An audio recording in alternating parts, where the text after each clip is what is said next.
Hey guys, good morning. Good morning, everyone. I hope I'm audible. Yes. Good morning, guys. Hi, good morning. Yeah, thank you. So, welcome back, everyone. So, welcome to the Analyst course. Yeah, good morning. Thank you. Thank you, everyone. Good morning. So, welcome to the Analyst course. This is a two-day course happening today and tomorrow, Thursday and Friday. So, we have already attended the engineer course, which was a three-day course. Now it's time for the analyst course. So welcome back, everyone. I hope everyone is doing fine. So I still have only 7 participants. The total number of participants is 15. Mm, okay, so we'll get started. Okay, we'll start exactly in 3 minutes. Okay, so exactly 3 minutes we'll start. So please settle down, have some water, please settle down, and we'll get started in 3 minutes, guys. Okay.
Okay, guys, I guess we will get started. I hope my screen is visible and I hope I'm loud and clear. Yes. Can you give me a thumbs up if my screen is visible? Yes. Okay, thank you. Awesome. Thank you, guys. Thank you for the response again. So welcome everyone. Welcome back, everyone, I should say. So we have completed the XDR engineer course yesterday. Okay. And this is XDR analyst. Okay. And it's a 2-day course. Let's get started. Yeah. And as we know, this is module number 0. Okay. So which is the introduction module. So this is module 0, where we'll discuss about we'll have welcome and introductions already done, the timings, everything already known, right? So I'm not going to cover that again. We'll see for whom this course is designed for, what is the course focus, what are the objectives of the course, so what are the modules we are going to cover, what is the agenda. Okay. Yeah, so we'll just have the basic introduction things in this module. Okay.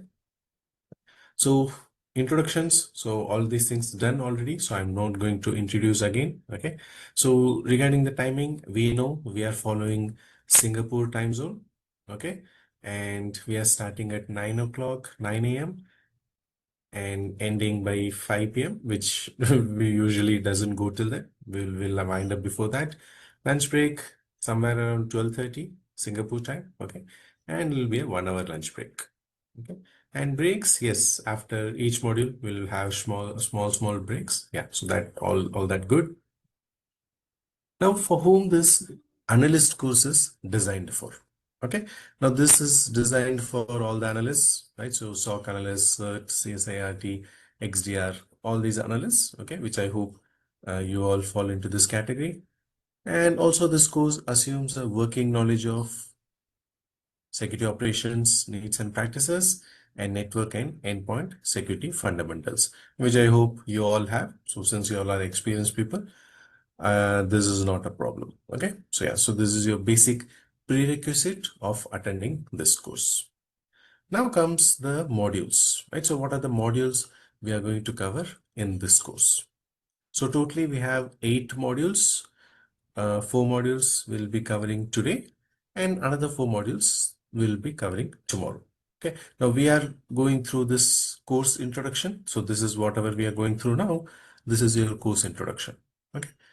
Once this is done, we'll jump to introduction to Cortex. Now, day 1, whatever modules we are going to cover, we have already covered in our engineer course. Okay, so all these topics, not all, most of the topics going to be covered in these 4 modules have been already completed. Okay, so I'm not going to go into detail. I'm just going to go through the slides and then we'll see just what are the different topics we covered.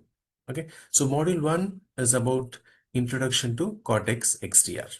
Okay, so same module, whatever we covered in engineer course, it is the same module. So in this module, we have an overview of XDR. Okay, so we'll talk about what is XDR. Okay, and then the simple architecture about XDR.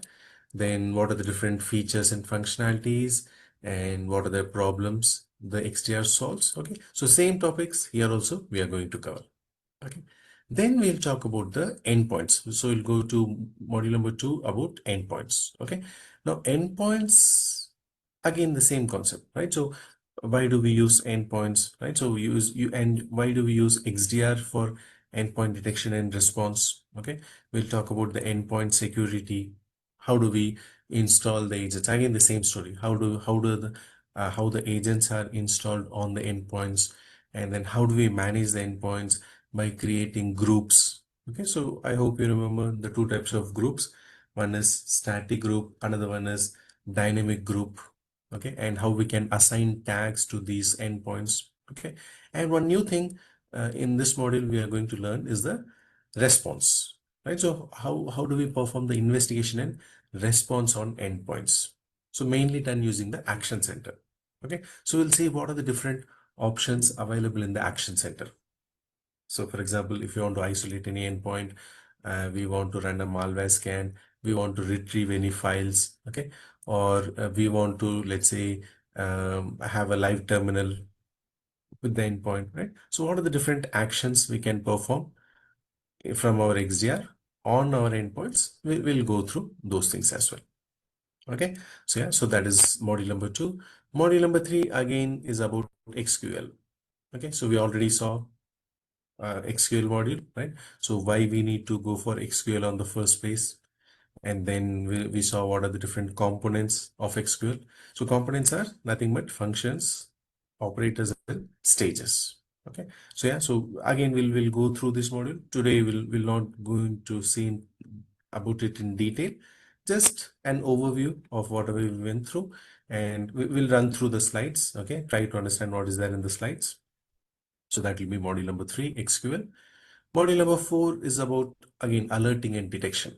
Okay, so alerting and detection. So alerts, what are alerts? We know what is the issues. Okay, so how are the issues generated? Okay, and the main thing is issue grouping. Okay, so we already saw what are issues. Okay, today we'll see how the issues are grouped together. Okay, on what basis they are grouped together. Okay, and then for your detection, we'll talk about correlation rules. So how correlation rules are helping us in issue grouping. Okay, how any issues generated from correlation rules are grouped together. Okay, so we'll deal about correlation rules. Then in this module, we'll now talk about case scoring and prioritization. Okay, so how we can prioritize the cases. So first we'll try to understand what are cases, then how to prioritize any case. Okay, so we'll talk about that. So we have case scoring, something called case scoring. Okay, so there are 3 types of scoring. One is manual scoring, then you have rule-based scoring, then you have smart score. So we'll talk about the scoring of cases, and then some theory about case management lifecycle, and some basic customization of the cases. Okay, so we'll have an introduction to cases in module number 4. Okay, so this is the agenda for today, day 1. Okay, so we'll do the theory part and then we'll do the labs. Day 2, we'll start with module number 5, which is about vulnerability and forensics. Okay, now we have an option of vulnerability management in our Cortex XDR. Okay, so we want to identify what are the vulnerabilities that are there on the endpoints. The Cortex XDR will do that. Okay, but it has to have a separate license, not a separate license, but it's called as an add-on. Okay, so it needs to add on for doing your vulnerability management. Automatically, if you have that vulnerability add-on, all the endpoints, it will try to identify vulnerabilities. What are the new vulnerabilities available on the endpoints? It'll continuously monitor for new vulnerabilities which are arising in your endpoints. Okay, yeah, and there are a few pages. So we have vulnerability issues page, we have vulnerability assets page, and then also we can write rules for what to do when a vulnerability is identified, what type of issue has to be generated.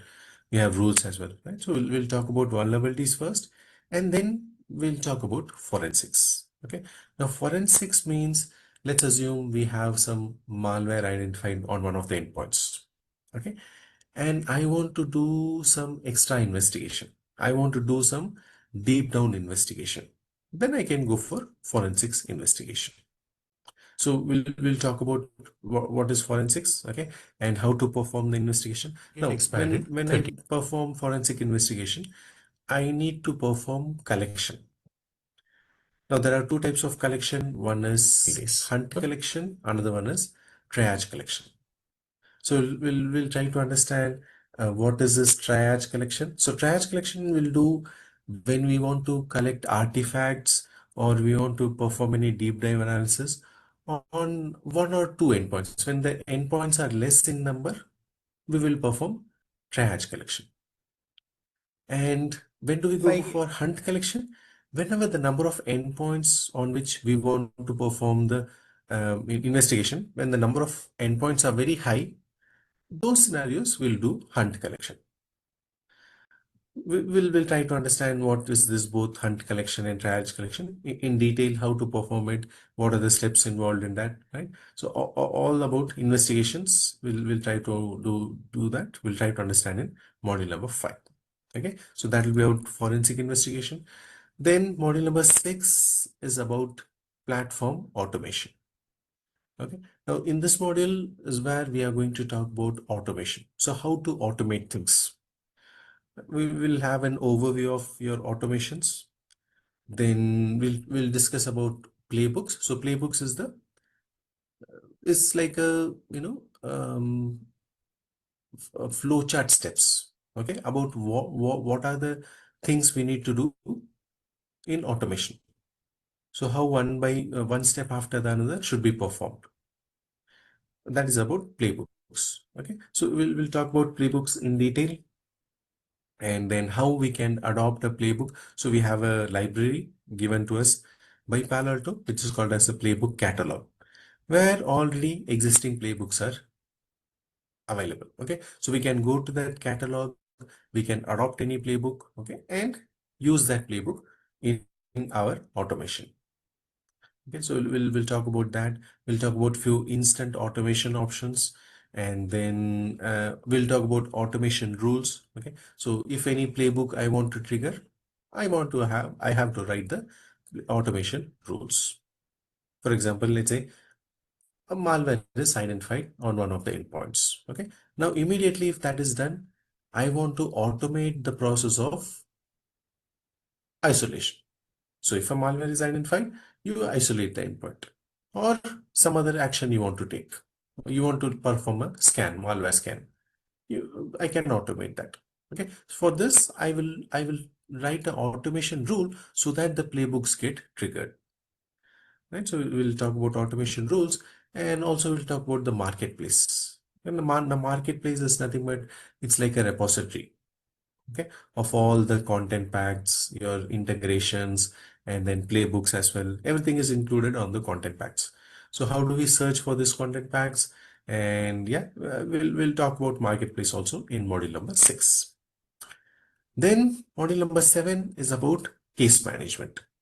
Okay, so case management will have an introduction about case management.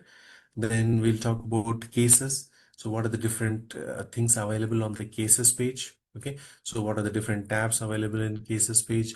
And then what are the different options there? How we can explore cases? Everything about managing cases we'll talk about in module number 7. Okay, so how do we perform case investigation and response? How do we manage cases? And yeah, and about issue investigation as well. What are the different options available in issues? What happens when you click on the panel? So just you do a normal click on the issues, how you get a panel, and how you can investigate any issues. All those things we'll cover in module number 7, case management. Okay, and the last module, again, dashboard and reports, right? So whatever we covered yesterday under dashboard and reports, it is the same module, nothing different. Okay, so how we can check the dashboards, how we can check the reports, how we can configure any dashboard which we want, okay, using dashboard manager. Then what are the widgets available? Okay, SQL widgets. So how we can check the SQL widgets, how we can add the widgets into my dashboard. And then if I want to create my own SQL widget, how do I make use of SQL queries to do that? Then about drill down method. Okay, so we covered yesterday, right? Your drill down in your dashboard. So when I click on one dashboard, some other action should happen. It should open another dashboard. That is nothing but drill down. Or if I click on the dashboard, an SQL query should open. So that is your drill down. From one dashboard, I'm going to some other dashboard or performing some other action. It is your drill down option. The same thing which we covered yesterday, which we went through yesterday.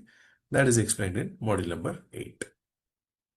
Okay. So yeah, so these are the 8 modules that we are going to cover in the course of these 2 days, right? So 4 modules now, today, 4 modules tomorrow, and we are going to follow the same pattern. Morning session, we'll do the theory part. Afternoon session, we'll do the labs. Okay, so this is your course agenda, guys, and the same course objectives. So once we complete the course, what are the different things we should be able to do? Okay, so we should be able to describe the primary use cases for Cortex XDR, okay, in a SOC environment. Then endpoint security, we should know about endpoint security and the alerts within Cortex XDR console. Then we should know about SQL queries, how to construct SQL queries. So that much we should be able to do. Then we should be able to understand what are the different types of security incidents detected by Cortex XDR. Now, incidents means nothing but your cases. Okay, so how cases are created. So we'll talk about that. Then how do we utilize Cortex XDR to identify and prioritize endpoint vulnerabilities? So we'll talk about vulnerabilities, okay, and then also about forensic management. Then how do we perform automated responses? How do we configure the responses, automated responses, which will not have any manual intervention? Okay. Then we'll talk about the incidents. Incidents is nothing but again the cases. Okay. So how to create and manage cases within your management console. And finally, how do we make use of the dashboards? Okay. So to check the reports, to check the dashboards, to visualize the key security metrics. How do we use dashboards? That also we should be able to do. Okay. So these are the learning objectives. Once we complete the course, we should be able to do all these things. Yeah. Now, there's the terminology change. We already know. So earlier we used to call as incidents, alerts, and insights. Now we call them as cases. So incidents have now become cases. Alerts have now become issues. Insights have become findings. Okay. So mainly these two things, cases and issues. So earlier incidents we used to call as incidents, the containers which were created on the XDR console. Now it is called as cases. Alerts, whatever events that were generated from the agent side or due to the IOC rule or due to the BIOC rule, correlation rule, or let's say wildfire, right? So any events or alerts generated from any of these sources, we call it as alerts. Now we call it as issues. Okay. And whatever information we can get from the alerts part, we used to call it as insights. Now we call it as findings. Insights, findings, both we use. Okay. So yeah, so we need to know about this terminology change. Okay, excellent. So that's about it, guys. That's your module number 0. Now, one very important thing, okay, regarding the lab part. Now, all of you used a lab which I gave to you. Okay, for your engineer course, we were using a lab, so we had a link. Okay, so you clicked on that link, you had a user ID password, you logged into that, and then you were accessing the lab. Yes, but now for your analyst course, I am not going to go give you the link for any lab. Okay, you're not going to use any external lab, but you have a lab in your learning center itself. Okay, now how do we access the lab? So let me show you that. So when you log into your learning center, yeah, so this is my learning center. Okay, so go to my courses. You can go to my courses. So click on the user menu. You will have my courses. Click on my courses and select this course. So you have a partner training, Cortex XDR, investigation and analysis, partner training. Okay, so search for this course. So here will be my name. Okay, and you'll have the dates as well. So search for this course. Now, once you come into this course, just click onto this course. Once you come here, scroll down. Okay, you'll have the day 1, day 2 session events agenda. After that, you'll have this course syllabus. Now, guys, everyone, please listen carefully. This is very important. Okay, so you will have this course syllabus. Under course syllabus, you'll have all these different things. You'll have introduction, lab simulation and learning, assessment, survey, and certificate. Okay. Now, what you need to do, you need to start from the beginning. Okay. So click on this introduction part.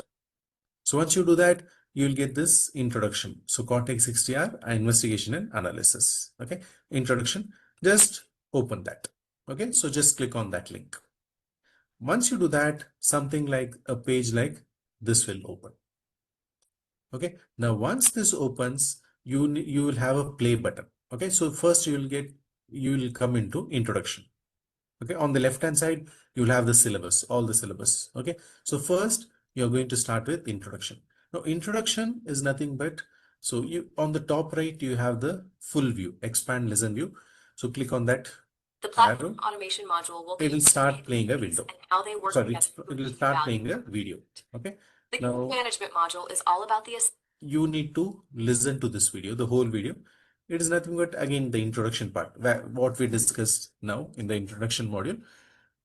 The video is about what are the different things you are going to cover in this course. So what are the different modules you are going to cover? It's like some 2.5 minute video. Okay. So play the full video. Once you play the full video, once you're done with it, you will have the next lesson option on the top right. If you see, you will have next lesson. So click on that next lesson. Once you click on that, it is going to take you to the labs. Okay. So you have the lab environment inside your learning center. Okay, it is inside your learning center. So you can see here lab simulation and learning. So first one was introduction. You would have got a video. Once you complete that, it will say completed.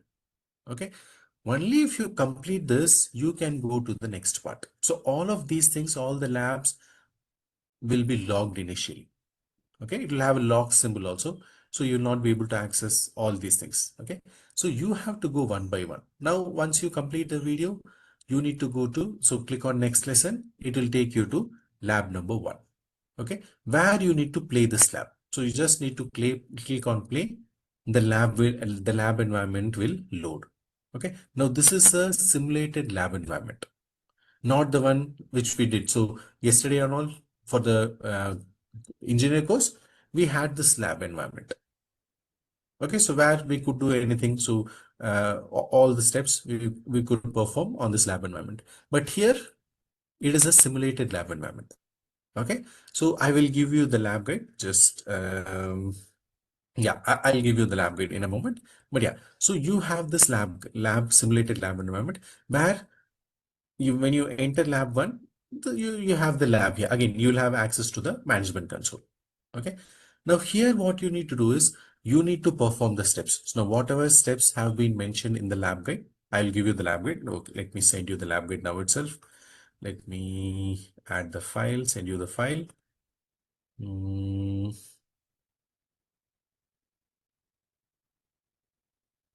just a moment.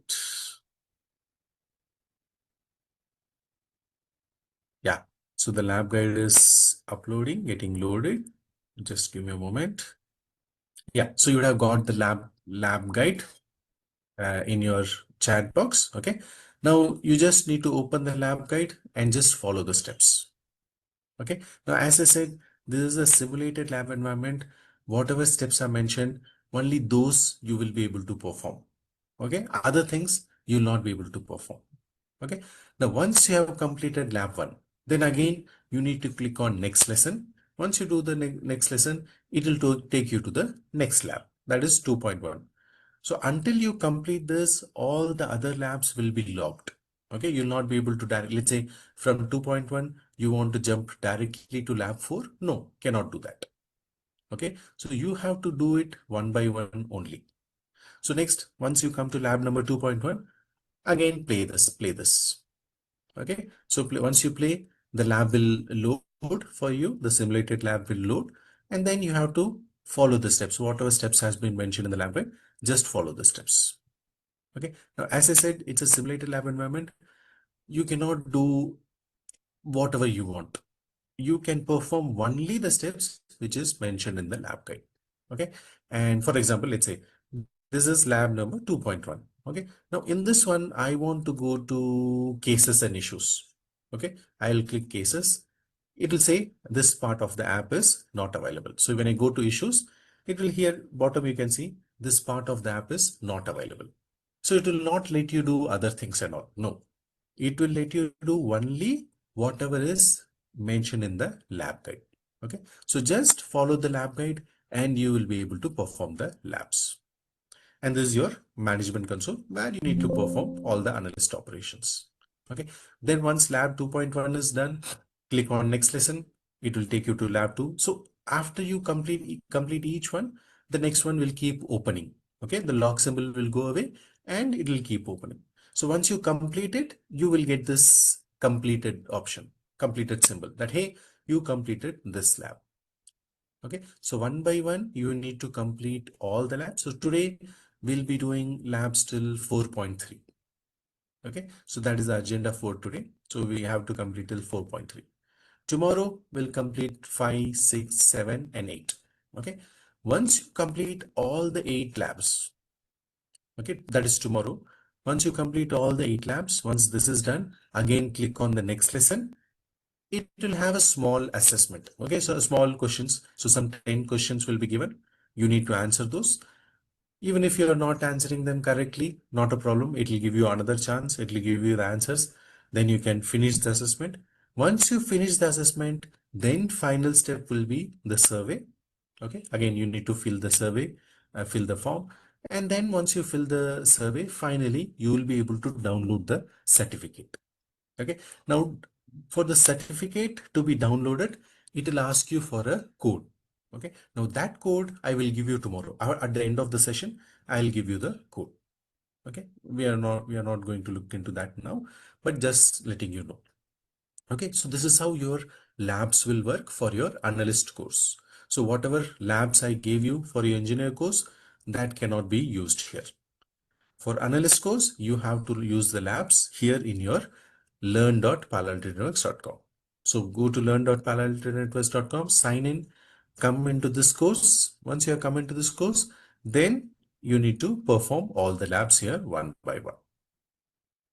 Okay, so here you'll on the top right, you'll have the expand option. Okay, so expand, it'll come to full screen. You want to minimize this one, that also you can do. So you have that. And now your whole lab environment will be in full screen. Okay, once you are done with the module, done with the lab, click on next lesson. It will take you to the next lab automatically. Okay, so that's how you are going to perform the labs for the analyst course. Any questions in this, guys? So that's about your introduction module. Any questions? Any basic questions? Are all good? If all good, give me a thumbs up, please. Any questions with the labs? How to access the labs? No? Okay. Thank you. Thank you. 2 thumbs ups. Thank you, Jag. Thank you, Andrea. What about others? Everyone got the idea about how to access the labs? Yeah. Thank you. Awesome. Many thumbs ups coming up. Okay. Awesome. So that's about it. The introduction module done. Now we'll get started with the first module. Before starting the first module, let's again take a small break, okay, a 5-minute break, and we'll get started in 5 minutes. So yeah, exactly in 5 minutes. Let me put on the timer for 5 minutes and then we'll meet, right?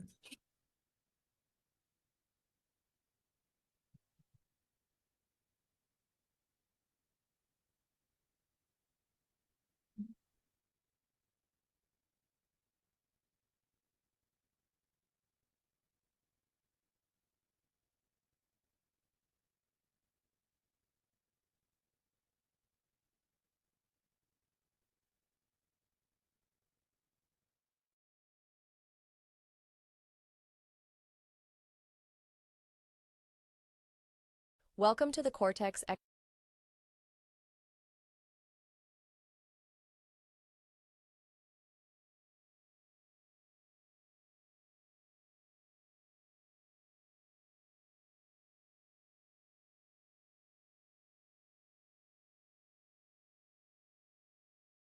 XDR Investigation and Analysis course. This 2-day course covers the fundamental components and advanced strategies of Cortex XDR, including skills needed to navigate case management, automation, and orchestrate cybersecurity excellence. This course will give you a solid hands-on understanding from the get-go. You'll dive straight into the concepts, ensuring you're confident as you progress. First, you'll start with the Introduction to Cortex XDR module. This module describes XDR's core principles and its key features for streamlining security and explains how it applies to your daily cybersecurity work. With the Endpoints module, you'll see how XDR brings together diverse data sources for a seamless and powerful threat detection and response experience. Dive into practical uses like endpoint tagging for segmentation, uncover how to master security profiles, and learn to spot unusual endpoint behavior. In the XQL module, we're going to dig into the basics of XQL, check out how datasets and presets are different, put together some multi-stage SQL queries, and use XQL for threat hunting. In the Alerts and Detection module, you'll learn how to use XDR's case scoring and starring setups to focus on urgent threats and boost how you handle cases. You'll also acquire the skills to use XDR's issue linking tools for easier case creation and quicker fixes. In the Vulnerability and Forensics module, you'll understand how Cortex XDR helps identify and manage vulnerabilities, how to conduct forensic investigations using its tools, and the key features for collecting and analyzing forensic data. Cortex XDR supports a suite of automation capabilities. The Platform Automation module will cover those capabilities and how they work together to achieve value from the product. The Case Management module is all about the essentials of handling cases. You'll get to know the important parts of a case, like issues, assets, and artifacts, and why they matter in the case management process. Finally, the Dashboard and Reports module is where you'll explore our dashboards and reports, learn how to create your own dashboard, and effortlessly set up, design, and retrieve reports that fit your needs. Each module is paired with engaging hands-on simulation exercises where you can put your newfound knowledge to the test. After you've completed each module in simulation, you'll take a final assessment to see how much you've mastered. Be sure to visit the Palo Alto Networks Learning Center. There you'll find Cortex XDR digital learnings you can take to refresh your knowledge once you've completed this course.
Hello, participants. So I guess we can get started with the first module. Okay. Yeah, shall we start? Can I get some thumbs up, please?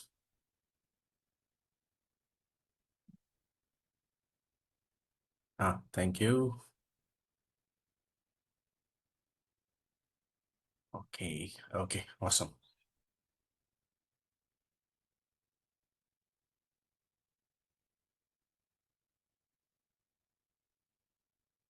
So module number one, the same module, introduction module, which we saw in the engineer course. Okay, so it's going to be the same one. Let me share my screen.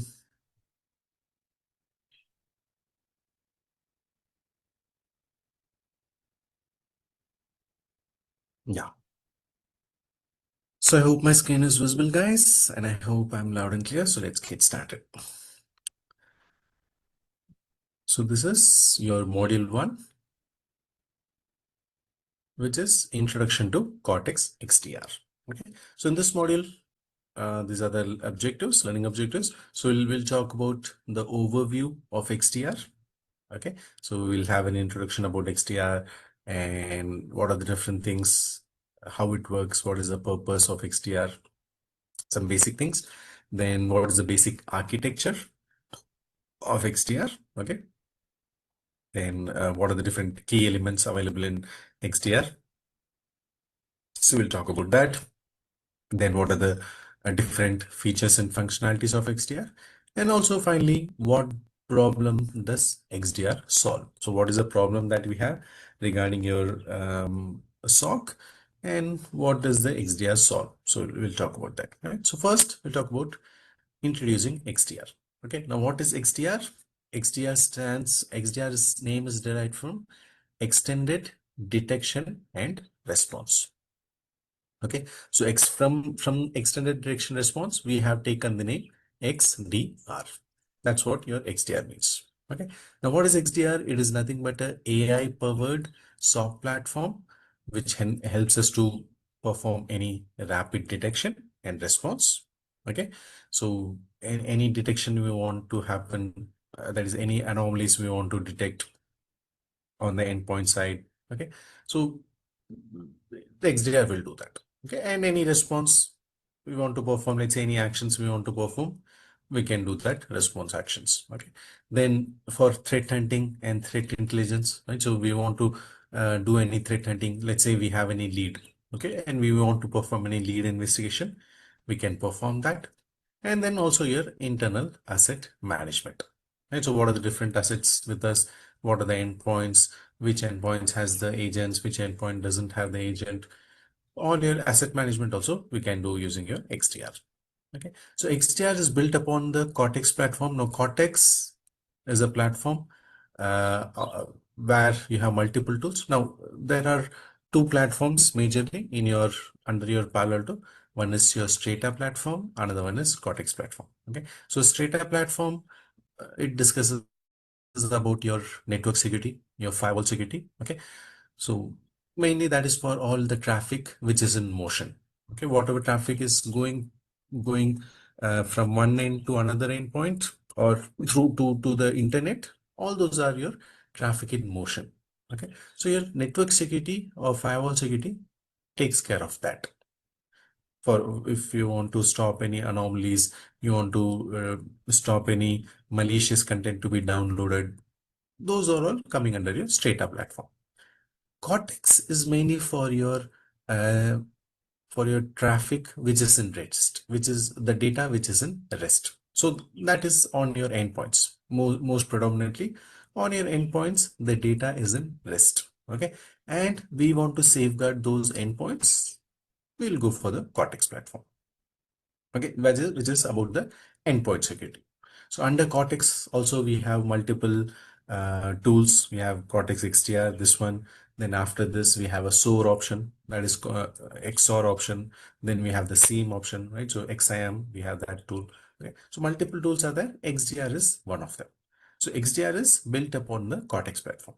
Okay, so what are the different things it does? So it is going to integrate your endpoint security, okay, endpoint protection. Then it has UEBA capabilities, which is about user and entity behavior analytics, where it is going to create a baseline.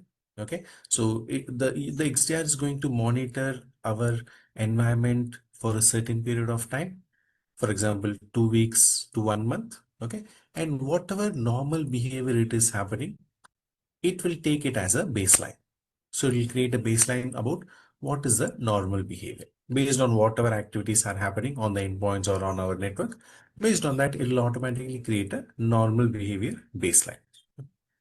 After that, if any anomalies are there or any unusual behavior happens, okay, anybody doing something abnormal, those are automatically identified and we are notified about it. The administrators are notified about it. Okay, so it has the UEBA capabilities, and then also cloud and identity management.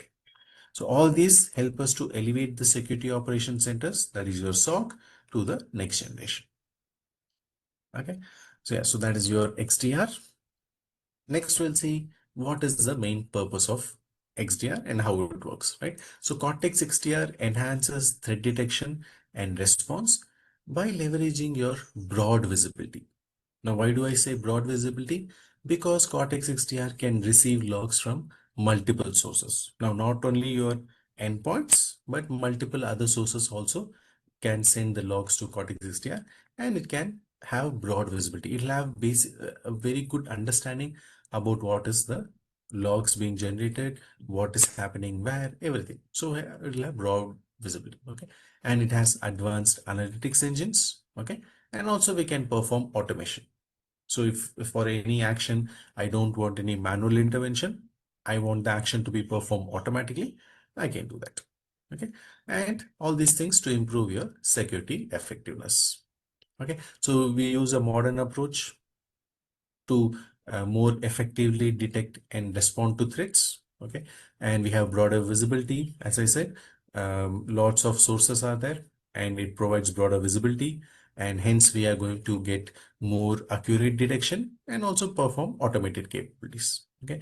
Um, Regarding data collection, so so XDR collects and analyzes data from sources, multiple sources, and it can be stitched together. We can create a story out of it. Okay, so the logs can be grouped together, uh, that is from whatever sources it is coming from. It can be grouped together with your endpoint telemetry, endpoint information, and it can speed up the investigation and perform your root cause analysis. Okay, then we have the option of machine learning in XDR. So XDR uses machine learning and your behavioral analytics, which is to identify any anomalies, any malicious activities. Okay, then finally automation as well. So automation, it'll do the automating of investigation and what is the response. Okay, so in order to help the security teams quickly understand and contain your threats, you don't want your threats to have more impact. So in order to contain them, we can perform the automation. Okay, so this is how your XDR is going to work. Now, what are the key benefits of having your XDR? So what are the main important benefits? So these are the four important benefits, right? So improved threat detection first. So Cortex XDR, what it does, it is going to improve your threat detection by correlating multiple data. Okay, so that is data from multiple sources. So if you want to integrate, obviously it's going to get the logs from your endpoints. Okay, continuously it's going to get logs from your endpoints. Then let's assume we have integrated a next generation firewall. It'll get the logs from that. We have integrated let's say as third-party tool, any third-party tool like Sentinel-1, CrowdStrike, whatever it may be, right? So any third-party tool, or it is getting logs from another firewall, Cisco firewall, Checkpoint firewall. Okay, so it can get or it can receive logs from multiple sources. Okay, and once it receives this, it can correlate these data. Okay, correlate data from multiple sources, and if it does that, it is going to allow the security teams to identify the threats more easily. Okay. So sometimes if we are not having this much information, the attacks or the threats may go unnoticed. But that's not the case here. Here, all the logs are correlated, helping the security teams to identify threats easily. Okay. So that is your improved threat detection. Faster case response. Now, whenever a case is created or whenever a case occurs, the speed is very important factor. Okay, how quickly we respond to it. So in your XDR, what we can do, we can automate the investigation and response workflows. Okay, once it is automated, there is no need for us and there is no need for any manual intervention in order to go and perform any response actions. Not required. Okay, so everything is automated easily. The security teams will know what is happening. Okay, depending on whatever actions are being taken, the security teams will know what is the scope of an attack and what is the immediate action to take to be taken. Okay, how do we contain the threats? Quickly, very swiftly, we'll be able to respond. Okay, then we have reduced alert fatigue. Now again, one of the most important challenge for any analysts is to deal with the number of alerts that are getting generated. Okay, so the analyst should not be overwhelmed due to the number of alerts by managing the number of alerts. Okay, so it is very important that we give importance only to the high fidelity issues. Whatever issues are there which are important, which are of let's say critical severity or high severity, we need to give importance only to them. Okay. Now, what the XDR is going to do is it is going to combine all the similar issues into cases. Okay, and which case to give importance to, which case let's say we will look after it later. Okay, so that is automatically done by your Cortex XDR. So it's going to reduce alert fatigue. It's going to reduce all the excessive noise. Okay, so instead of giving importance to some excessive noise, some unwanted alerts, we need to give importance only for the high fidelity issues. Okay, and that is done by your Cortex XDR. Right, so that is another key benefits. And then finally, you have a simplified security operations. Okay, so we can using Cortex XDR, what you can do, we can integrate the data and workflows across security layers. Okay, so Cortex XDR simplifies your security operations. So again, the need for your manual analysis, that and all is not required. It is reduced. Okay, and once it is done, it is going to enable security teams to operate more efficiently, and also we are going to improve the overall cybersecurity posture. Okay, so these are few key benefits of your XDR, using your XDR. So yeah, so that was a basic overview of what is XDR, how it works, what are the key benefits. Next, we'll talk about the architecture. Okay, again, architecture, what are the different things that our XDR can do? So what are the different things it can leverage? What is the capability of XDR? So that we'll talk about, right? So you have the Cortex XDR. Now, what are the important capabilities in order to prevent anything? Okay, so any malicious activities happening, okay, any malwares are there, any exploitation techniques are being tried, okay, any unwanted codes are being injected. Okay, all these things are easily prevented by your Cortex XDR. Okay, then you have the identity threat detection response. Okay, so how do we respond to those threats? Any malicious activity, any anomalies, how do we respond to it? Okay, then also your user and entity behavior analytics, that is creating a baseline of normal behavior.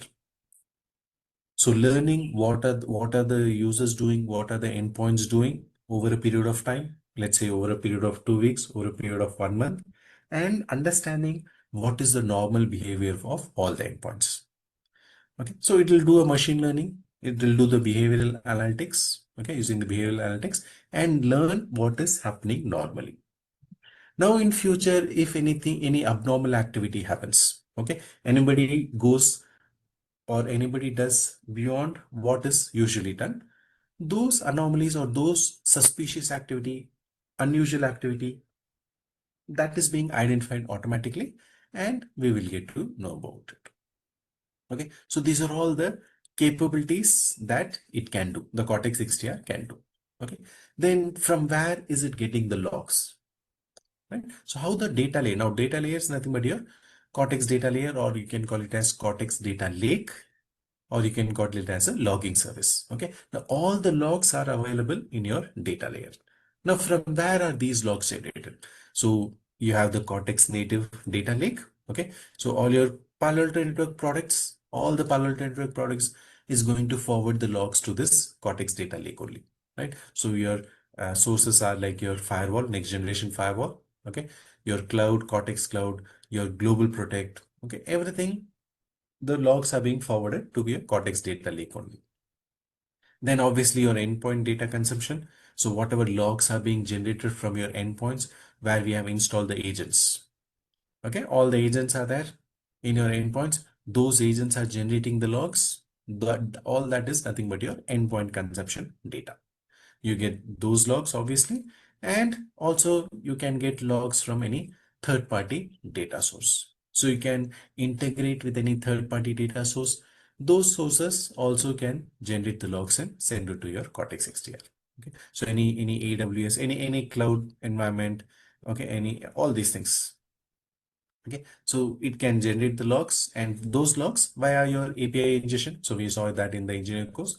So via API ingestion, we can get those logs and leverage those logs. Okay, so everything is available in my data layer.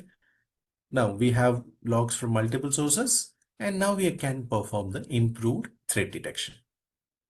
Okay, so this is a sample architecture, very basic architecture of your Cortex XDR. Now comes the different elements of your XDR.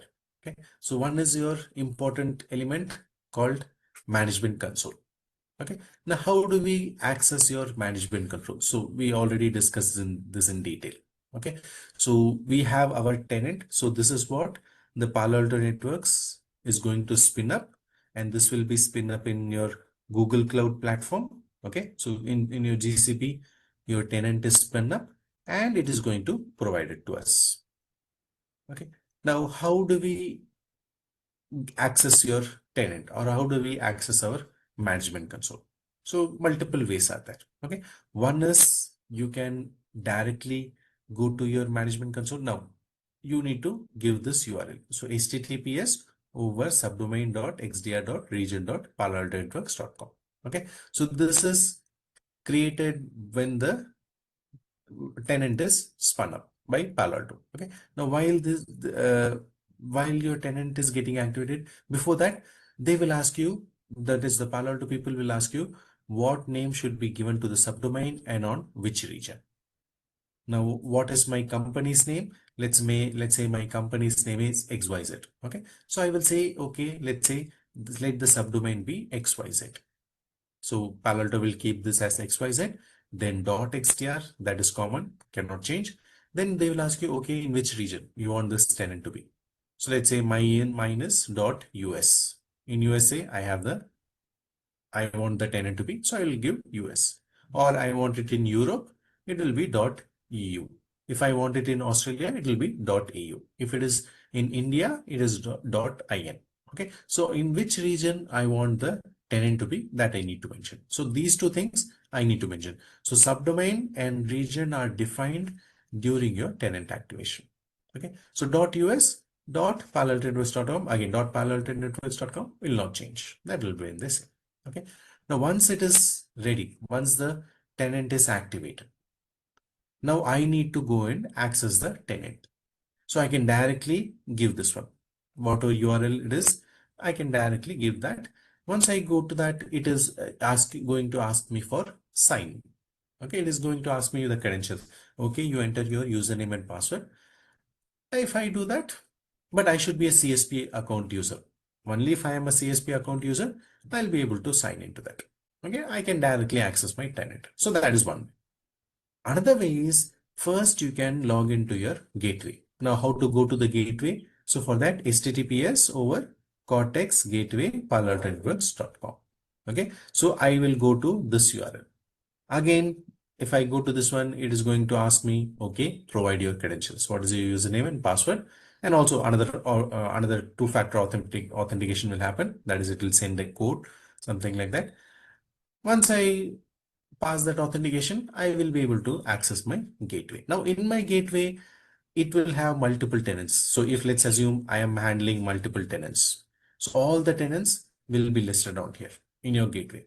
Now which tenant or which console I want to go and I want to go and access that tenant or that console, I can click on it and it is going to take me to my management console. Okay, so that is another way. And one more way is, first you log into your support portal. So go to support.paloaltonetworks.com. Again, same procedure. It is going to ask you for your credentials. Once I give my credentials, I will be logging into my support portal. Okay. From my support portal, I can go to my gateway. From my gateway, I can go to my management console. Okay. Now, support portal is where you will manage all your administrators. So who are all should be the administrators in your company? What should be the roles of them? How long the roles, the administrator accounts should be active? All those things you will be performing in your support portal. Okay. And then your tenant activation, that is done in your gateway. Okay. So these are few ways via which you can access your management console. Okay, so this is your main part. Another important element in your XDR is your agent. Okay, now agent, we already know how to uh, manage the agent, how to install the agent in the first place. and we need to create the installation package. Once we get access to your management console, there we need to create the installation package for the agent. Once it is done, the package is ready, download the package, go and install it on your endpoints. Okay, install it on your endpoints and the agents will become active. Once they are active, they are going to perform your prevention and detection methods. Okay, so all your malware protection profiles and your exploit protection profiles, they become active on your agent side, and they are going to detect and prevent any of the anomalies from happening on the endpoints. Okay, so that is another element. Then you also have the broker VM, which we discussed in your engineer course. Now, what is broker VM? It is nothing but it will act as a bridge between your network elements, on-prem elements, and your Cortex XDR. Okay, so it will behave like a bridge, or you can call it as a proxy. Okay, so this is broker VM is the one which is used to collect on-premise data, whatever data is there on-premise, including your syslog or Windows events and database, to name a few, and it is going to give it to your Cortex XDR. Okay, and also it can provide a secure connection to the cloud tenants for endpoints without any internet access. So let's say you have endpoints and they should not be directly connected to the internet. If it is not connected to internet, how do they send the logs to my Cortex XDR? So the solution is using a broker VM. Okay, so endpoints without any internet access, we can connect it to the broker VM and they will be like caching for endpoints. And once the logs are there, it is going to send it to my Cortex XDR. Okay, so this is again managed by your Cortex XDR. So we saw how to deploy your broker VM, how to install this. So first we need to download the image file. Okay, so image files will be available in our Cortex XDR. So we need to download the image file, install the image file in any bare metal, whatever bare metal in your environment. Depending on your environment, you need to install the image file. Once it is done, next we need to register it. Okay, to register it, that is nothing but your authentication. Okay, so to register it, we need to create the token in our management console. So create the token, then use that token to register your broker VM. Now, why is this required? In order to make sure both the broker VM and your XDR is connected. Okay, so once you authenticate, these both will get connected.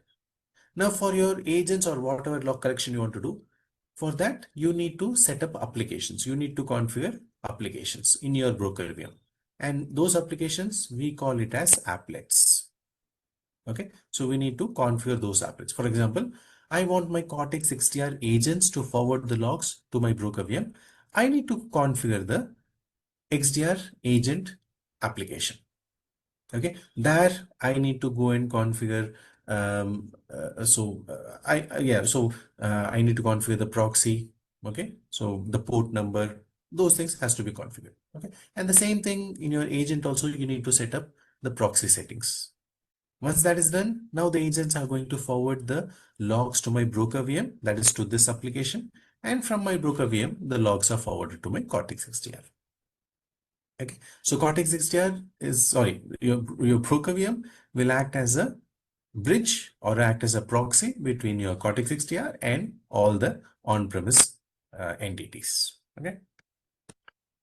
Yeah, so that is your broker VM. And then we spoke about malware protection modules. Now, once the agents are installed, okay, once the agent software is installed on your endpoints, what it'll do, it will automatically have the malware protection modules and also your exploit protection modules. Okay, so malware protection modules will kick in as well as your exploit protection modules. Now, what are first of all malware protection modules and how do they work? That's what is explained here. Already we discussed this in engineer course. I don't want to go into deep. I'll just brief it. Okay, so these are malware. Now, any anomaly on the endpoint side, what Palo Alto has done is it has classified into two types. One is malware, another one is exploit. Okay. Now, how your endpoint is going to be safeguarded from all the malwares by your agent using your NPMs. Okay. Against your exploits, your EPMs will come into picture. So first we'll talk about MPMs, that is your malware protection modules. Okay. Now this is the malware is something like a app-based attack. Okay, something like an application-based attack. So you have a malicious application. If you run that application, some malicious activity is going to happen. Okay, and we need to stop that. So what is going to do your NPMs? So any file is getting executed. Let's say any application, any the user at the endpoint is trying to run. So what it's do? What the NPMs will do first?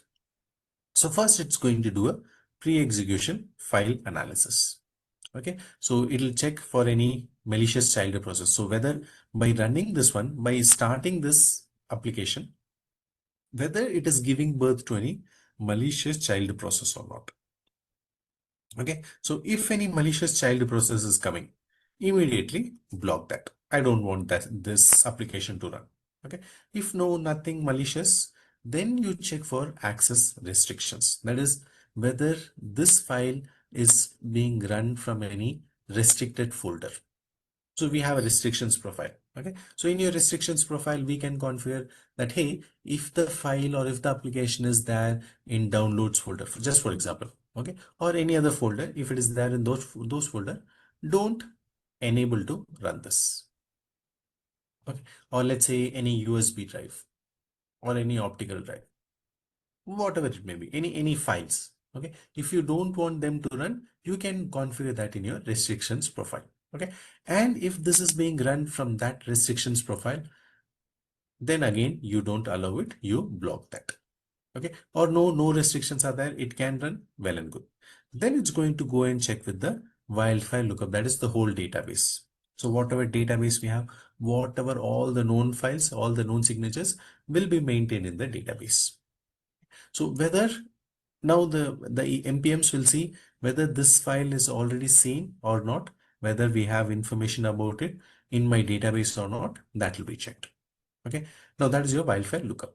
If it already is available, you have a match. I have already seen, let's say the wildfire already seen, it is available in the database. What was the verdict up for that? Whether the verdict was to block it or whether it was to allow it. If it says block, it was block earlier, again now also you're going to block it. Or if it said allow it, it's a good file only, allow it, and then it is allowed to run. Okay, or let's assume no, this was not seen before ever. Okay, this file I have not seen ever, this is a very new file. In that scenario, it's going to upload the unknown malware or unknown file into your wildfire cloud. Now wildfire cloud, what is your wildfire cloud? It is nothing but your cloud service which performs your sandboxing. Okay, so all the sandboxing things happen in your wildfire cloud, and it is mainly to convert any unknown attacks, okay, unknown into your known attacks. So whatever is unknown, once you give it to your wildfire, it will do the analysis. So it will do your static analysis, then it will perform dynamic analysis, it will perform bare metal analysis. All those analysis will happen on your wildfire. Okay. And if it's a malware, it will make sure it detonates that and it identifies as a malware. Okay. Now it is a known attack. Okay. So from unknown, it became known. Once it is known, now what is the verdict generated for malware? That verdict is sent that, hey, this is a bad file or this is a malicious one. Don't open it. And we are going to immediately block it. Okay. Now this may take some time. This verdict from your wildfire may take some time. Okay. In that time, in the meantime, our NPM itself will do a local analysis. So yeah, our agent using the NPM itself will do a local analysis based on the history. Okay. Based on the earlier files, whatever wildfire has seen, what was the verdict? Whether it was identified as a good file or whether it was identified as a bad file. What was the verdict for similar files before this? So you do a local analysis, okay? And in that local analysis, if the agent says, okay, similar files were seen before and they all were malicious only, and this one also will be malicious, you immediately block that. Okay. Or if no, if the local analysis thinks, no, earlier files, whatever files we saw, which were similar to this, they were all good files only. So this also should be a good file only. That's what the analysis is. That means it will allow the process to run now. It will allow the application to run. Okay. So remember, all these things are happening pre-execution before the process starts even running. Okay. Once somebody tries to run this, all this process will happen very quickly before it starts even running. Okay. Let's say the local analysis said, okay, it's a good file only. Now the process will start running. Okay. Now, once the process starts running, again, we are going to do the monitoring, and that is called as post-execution monitoring. Okay.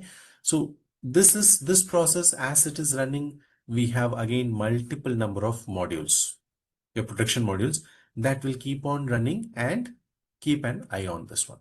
So for example, your network packet inspection, ransomware protection, behavioral threat protection, like this, I think 14 number of protection modules are there, which will keep on monitoring the process, whether this process is working fine or whether it is trying to show any malicious activity, any unwanted things are happening. Continuously, it will be monitoring. All these protection modules will be monitoring the process. If any anomalies are identified, if any unwanted things are happening, immediately that is stopped. It will stop the process, kill the process, and dump the memory. Okay, so it will be continuously monitoring. So this is your malware protection module. That is application based attacks. Any application based attacks are happening, your MPMs will come into picture. Okay. Another classification is your exploits. Exploits are like your file based attack. Okay. You have any vulnerability kind of thing, or any, any weakness in your system. Okay. Any mistake in the codes are there. Okay. Any code returns, you have mistakes there, or any weaknesses there in your system. Okay. Those are exploits. Okay. So if any attacker is using those exploits, what they will do, they will use exploitation techniques to make use of those weaknesses. Okay. So now that's where your EPMs will come into picture. So your EPM will check for any exploitation techniques. Again, let me repeat. So already I discussed the exploits are thousands of exploits are there, lakhs of exploits are there. Okay. Now our agent or your EPMs is not bothered about the exploit. What type of exploits is there? No, but it is bothered about the exploitation technique. Okay. Exploitation technique. Which technique is the attacker using? That is identified. Let them make use of any exploits, but what is the exploitation techniques they are using? And they are very few only. The exploitation techniques are very few. And if they are identified and if they are stopped, that will be enough. The exploits is also not allowed. Okay. So when a protected process is created, the Cortex XDR agent injects its EPM, that is your exploit prediction module, into the process. Okay. Now, whenever the user tries to open a non-executable, the agent will inject the code into process. So and let's, for example, I want to read a PDF file. Okay, I have a PDF file. So what I'll do, I'll open the PDF file. What is the process or what is the application that will run? It is going to open the Adobe Reader. Okay. Now what immediately once that opens, what our agent will do is it will inject our EPMs over it. Okay. Our inject now any exploitation technique is tried, that is immediately blocked. That is identified, and that exploitation technique is not allowed to happen. Okay, so it will continuously monitor for all your exploitation techniques, and if anything happens, any exploitation happens, it will immediately stop the process. Okay, so Cortex XDR agent thread is initiated within the process. If an exploit attempt occurs, the thread will immediately block the technique, terminate the process, and you generate the alert. Notify the admin and possibly the user of your prevented attack. Okay, so this is your EPMs. So any exploitation techniques are being carried out, it will identify that and it's going to block. Okay, so these are the two main things happening on your agent side. Your exploit protection modules and your malware protection modules will always safeguard your endpoint. Okay, so these are few elements in the architecture of your XDR. Next, some again more theory, some features and functionalities. So what are the different functionalities of your Cortex XDR? Okay. What are the elements? What are the other elements available? So we have the XDR agents. So agents is the main one. Okay. So we are going to install the agent software on your endpoints, and it's going to take care of all the security things of your endpoint side. Right. So that's about your agents. Also, we have XDR collectors. Now, if you have agents, agent will collect all the logs from your endpoints, right? So if you have any anomalies, any event is there, that will be detected and you generate the alert. Alerts are sent back to your management console. This happens if you just have the prevent license. If you also have the pro license, what will happen? All the enhanced endpoint data logs are also identified. Enhanced endpoint data logs. Enhanced endpoint data, whatever is happening on your endpoint, whether the users are opening any files, whether they are opening any folders, any application is being run, anything is deleted, whatever events are happening on your endpoints, everything is collected and sent as logs to my management console. So those are called as enhanced endpoint data. Okay. So yeah, if you have the agent software, all the logs are automatically available to my management console. Okay. Now in some scenarios, let's say in 25 endpoints, I don't have the agent software. Okay.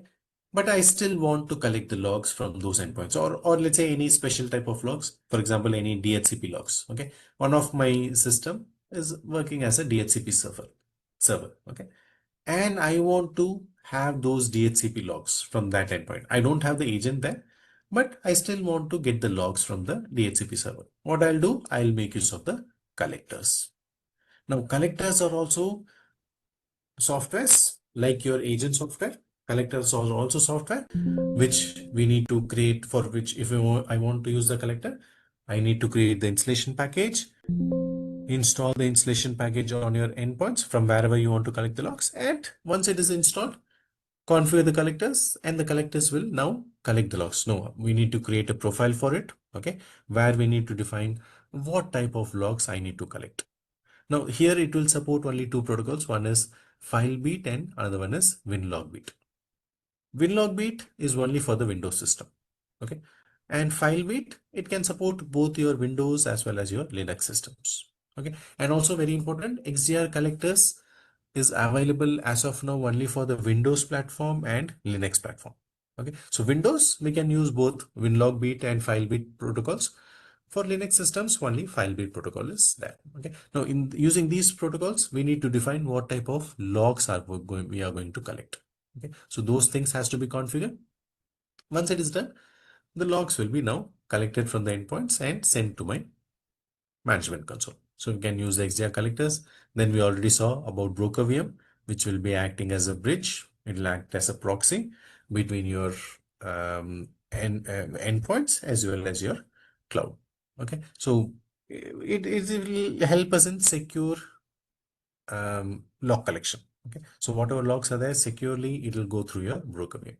And also, if I want logs from any of the third party, I can do that, right? So I can use API ingestion and integrate any third-party tools, let's say any other firewall, Cisco firewall, Checkpoint, whatever it may be, or any other third-party security tools, Sentinel-1, okay, whatever it may be. I can ingest logs from these third-party sources as well and provide it to my Cortex XDR. Okay, so these are few functionalities available in my Cortex XDR. What are the core features? So comprehensive data collection, okay, then behavioral analytics, automated investigation, precision detection, and integrated response. Okay, so these are few core features. Again, the same points, uh, core features available in my Cortex XDR. Then coming to your capabilities, right? So what are the different things our Cortex XDR can do? That is depending on your licenses. Okay, now if you have just the prevent license, it will do the basic thing. So it will identify any anomalies, detect them, and then prevent them on the agent side. If you have a pro license, okay, if you go for a pro license, we have lots of more capabilities. So we can automate the investigation. We have security analytics, okay, that is machine learning and UAB capabilities can be there. You have the next generation antivirus. So all the malwares, ransomwares, exploits, fileless attacks, everything is checked. Okay. Endpoint control. So we can safeguard the endpoints with device control, firewalling, host firewalling. You want to go for disk encryption, that we can do, and also your detection and response. So pinpointing the attacks and your AI driven analytics with coordinated response, right? So lots of capabilities, all these capabilities are there in your agent side. Then if you want to have more number of logs, you have to go for Pro per GB license. So if you get the Pro per GB license, you can ingest logs from other multiple other sources. So any third party security logs you want to ingest, you can do that. You can perform network traffic analysis. Okay. But for this, you need to have the Pro per GB license. Again, whenever you go for Cortex platform, okay, you go for Cortex products, Palo Alto will ask you, okay, how much memory you want, how much space you want, storage space you want, okay, and also will give you a calculator. So so that you can calculate how many endpoints you have, okay, and then from what are all the other security tools you have, from where you need to ingest the logs, okay, any other firewall you have, or next generation, even Palo Alto next generation firewall you have, and you will integrate that as well. Okay? So you can calculate how much storage you will be requiring to have all these logs together in your Cortex data lake. Right? So yeah, so you need to check that. And you have some add-ons. You can go for the add-ons. All these add-ons are there. So Host Insights, Forensic, all these add-ons are there, which you can go for. Each one has their own advantages. So a few more features you will get. Okay. Out of we will talk about forensics tomorrow. So how to do the forensic investigation. Okay. And Host Insights talks about your vulnerability management. So how that is used. So we have the add-ons as well. And also you have managed services, which is delivered by Unit 42. Now, Unit 42 is the team which is responsible for all your threats, identifying your threats. Okay, so whatever new threats are there, whatever new signatures are there, they are all managed by your Unit 42 only. Okay, so they are like the uh, top top of your umbrella, you can say. In your Palo Alto management, Unit 42 is the top of the management, which is responsible for all identifying all the new threats, everything. So all your managed detection and response, your threat hunting, everything is managed by your Unit 42 team. Okay, so they have a dedicated website as well. So you can go and check and read more about Unit 42, what they do, how they do, all those things you'll be able to know. So yeah, so these are few key capabilities available in my Cortex XDR. So depending on what is the type of license you have, based on that, you have all the capabilities here. Yeah. So if you go for just the basic license, so as you get Cortex XDR, you will get the Prevent license. That is your basic one. Okay. And using that, you will have some basic protection with you. Okay. If you go for the Pro license, for which you need to again pay some extra money, you will have lots of more capabilities, right? So all these capabilities are available with your Pro license. Okay. Then comes your add-ons. Okay, so these are all add-ons. So if you want to go for some more extra things, depending on your add-ons, you will get the capabilities. Okay. Now, I would recommend you to go and check all these capabilities, what capabilities we will get with what are all licenses. You can explore this later on your own time. Okay. Yeah. Next, how about your problems which XDR solves, right? So what are the different problems as of now regarding your SOC tools or regarding your SOC environment, and how XDR is going to solve it? Okay. Now we know every day the attacks are keeping on improving. Okay. So more and more attacks are coming, right? So particularly your ransomware attacks. So ransomware attacks, what the attackers will do, they will get hold of your data, and then they will ask for some money, for some ransom money, and only if you give that money, they will be releasing your data. Okay, so more and more ransomware attacks are going. About 49% increase in ransomware attacks have happened in 2023. Okay, so that's a big problem. So companies are facing significant financial loss due to this. Okay, then also we can see more and more organizations are moving their resources to the cloud. Okay, so to cloud they are moving, everyone is moving, and due to that everyone is targeting the clouds now. Okay, so increase in attacks targeting the cloud-based assets that is happening. So amount about 66% of increase has happened in 2023. That is your cloud-based attacks. That is that. And also the time and the cost to avoid these attacks. So about $4.45 million in average is being spent to avoid these things. Okay, so these are all some problems, and hence we need to have better endpoint security. Okay, then what is the need for reduced cost and complexity, right? So you have multiple tools as of now. So for each of the security aspects we have multiple tools. So for securing the network, endpoint, identity, cloud, other, for all these things separately we need to have tools. So about 45 plus tools on average are being used by the organization, which is so high. Okay, so we need to integrate everything in a single platform. We need to use as minimum number of tools as possible instead of working on multiple tools. Okay, so that is one problem. Then your endless alerts. So as we spoke, the analyst will get overwhelmed with the number of alerts that are being generated. Okay, so many alerts are coming. We need to give importance to all these things. We need to check all the alerts one by one, which is again going to take up lots of time, and it's going to slow the investigation. So any case gets created, how many days it's going to take? On average 4+ days it is taking to investigate it, and then to understand what response to be done and how to contain these attacks. So much time is taking place. Okay, so these are all few problems which are already there with respect to your SOC. Okay, so the need for reduced cost and complexity, these are the main things. Okay, and how Palo Alto XDR is resolving this? By providing a holistic threat prevention, detection, and response. Okay, so here what is happening? So we block the threats. Okay, block the attacks. So it is having market leading endpoint security using your next generation antivirus. All the content updates are there. Then you can perform device control, disk encryption, host firewalling. These options are available.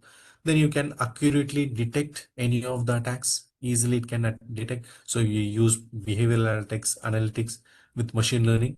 Okay, customizable detection. We have the option of vulnerability assessment. So we are easily detecting it, accurately detecting it. And once it is detected, very important, swift investigation.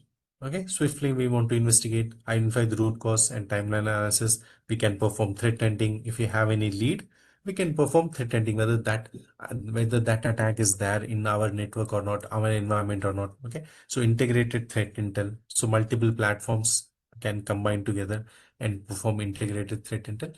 And finally, respond and adapt. Okay, so integrated enforcement, you want to create a live terminal between the endpoints and your XDR console. You can do that, and you can search for any file. You want to destroy anything, delete any file, you can do that, right? So this XDR provides a holistic threat prevention, detection, and response. Okay. And finally, what does XDR do? How does it detect and investigate threats with cross data layer analytics? Right, so it is going to get the logs from multiple sources. So your network data, your endpoint data, cloud data, identity data, multiple information is coming to your Cortex XDR. So what it's going to do, it is going to stitch all the data. Stitching means it is going to combine everything, put it into a story. Okay, it is going to create a story from whatever information or whatever logs it has got. Once it has got the story, it's going to now analyze these stories, okay, with machine learning and behavioral analytics. So all these things it's going to check, okay, and it's going to understand what is the root cause, how the attack got generated, what was the parent process, what was the child process, who is the user who was using the system. Okay, everything it's going to combine, analyze the story, and come up with a plan for that. Okay, and helps in speeding up investigations with your cross data insights and issue grouping. Okay, so yeah, so that's about your introduction module. And yeah, so we can leverage all these things. So solve some of the SOC challenges for detection and investigation. Customers can leverage your Cortex XDR. Okay, so we have the Cortex platform. So under Cortex platform, again, as I said, there are multiple tools which you can use, and one of them is your Cortex XDR tool. Okay, so It can leverage your Cortex data layer, that is your data lake, where all the logs. So let's say for a organization, I'm using a physical appliance series firewall. Okay, so that I can integrate. I can integrate the endpoints, whatever endpoints and servers I have. In that, I can install the Cortex XDR agents. So I'll get logs from them. For any cloud environment, okay, so I can use any VM series firewalls. Okay, so VM series, again, this will collect the logs and then send it to my Cortex data lake. And for remote users, that is people who are traveling on the move, we will be having Prisma access to give protection to them. So that also will generate the logs, send the logs. And also we can receive logs from any third-party firewalls. Okay, so all the logs is going to come to my Cortex data layer only. Okay, and Cortex XDR has access to my Cortex data layer, and it's going to identify what are the threats and perform the prevention steps. So that's about your problems which your XDR can solve. And that is the end of module number 1. Yeah, so that's about it, guys. So just an introduction module about different things about XDR. Any questions on this? A pretty basic introduction module. Yeah, I hope everything good. Yeah, any questions? Are all good? If all good, give me a thumbs up, guys. Yes, no, yeah. Thank you, Doug. Thank you. What about others? Yeah, thank you. Thank you, Din. Thank you, Kim. Okay, awesome. Thank you. Thank you, Henry J. Thank you. And yeah, so this is your lab 1.1, which you will do for this module. Okay, so nothing but your GUI walkthrough. Again, the same thing which you did in your engineer course. So you will go through the lab environment. What are the different tabs, or what are the different options available? What are the different menu options available in your management console? You'll just go through that one. Okay. So that will be lab number 1, which you have already did. But yeah, you need to do this in your simulated lab. So again, some people have joined late, I guess. So for them, I'll explain how to do the labs. Okay. So guys who have joined late, you cannot do the labs which I gave you for your engineer course. So for your analyst course, you need to do the simulated lab, okay, which is available in your learning center. Okay, so you have a lab in the learning center, you need to do that, not the labs which I gave you uh, for the previous 3 days. Don't use that lab for your analyst course. So yeah, so one module done. I'll quickly jump to the next module. Okay, module number 2. We'll complete that module and then we'll go for a coffee break. Okay, so give me a moment. Let me open the next slides. Next one.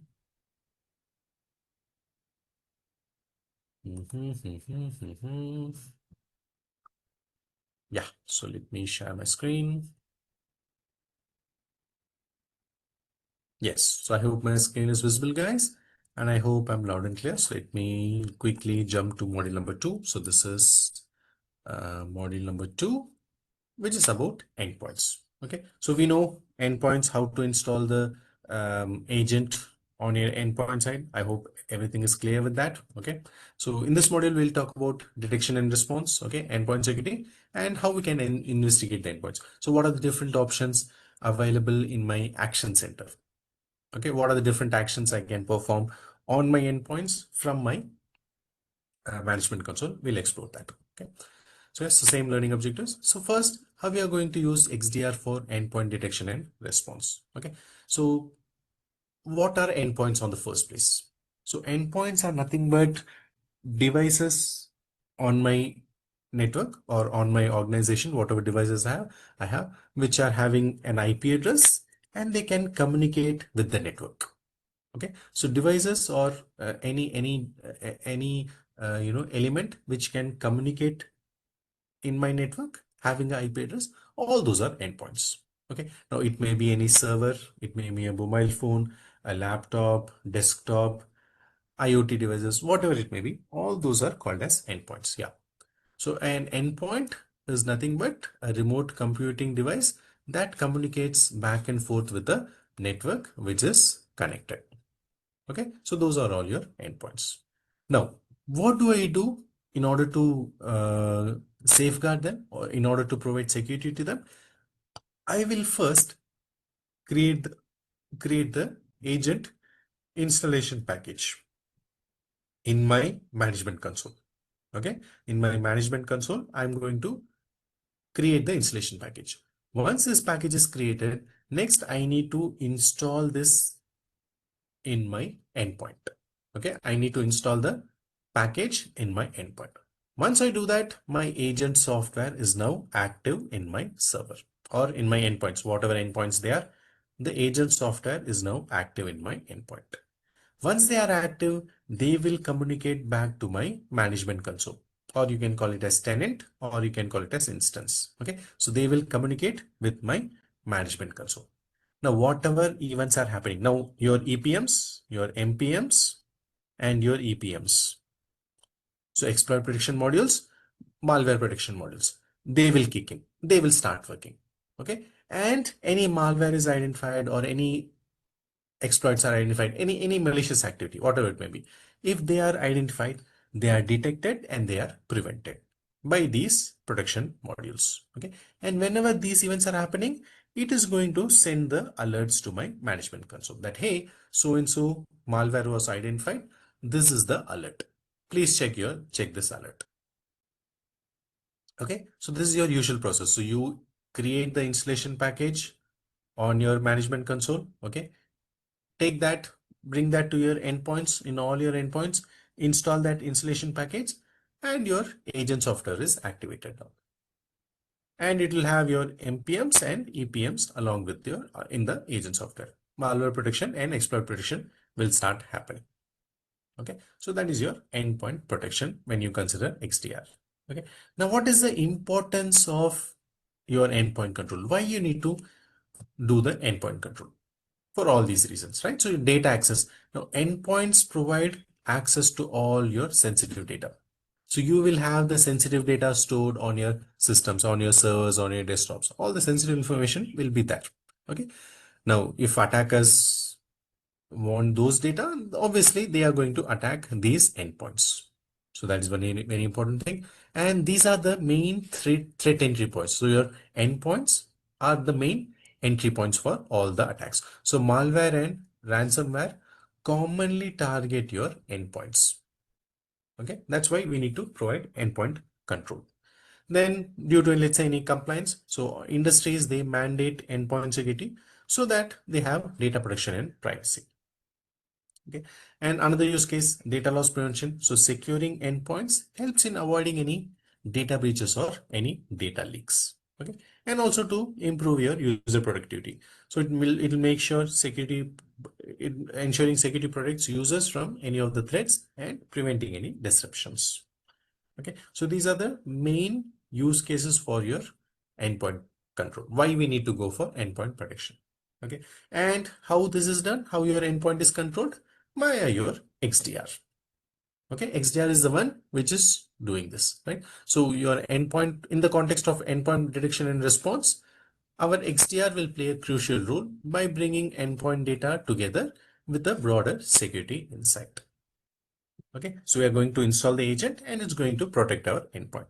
So XDR is the one which is enhancing the EDR, that is your endpoint detection and response, and consolidates your endpoint data with other security data. Okay, so yeah, now what are the basic features and benefits of your endpoint security when you are using XDR?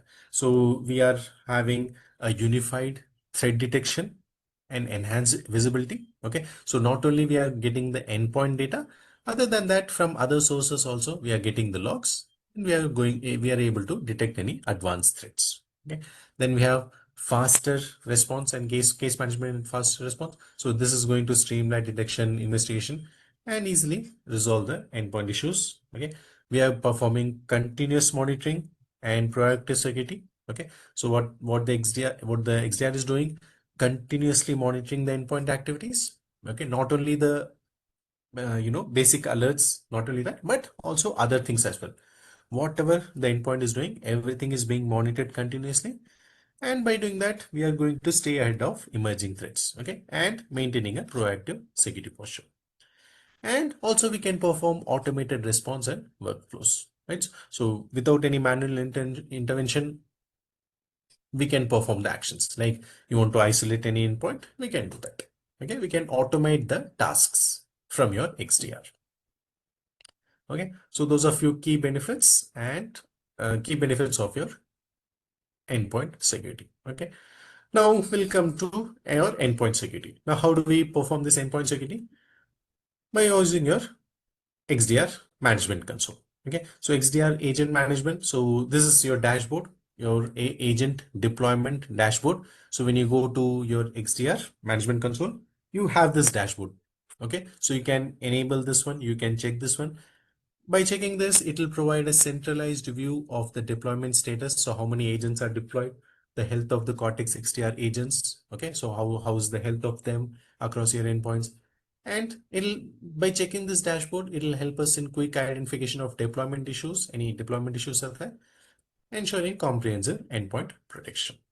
Okay, so this dashboard is a predefined dashboard, which is already there in your management console. You can enable this as well.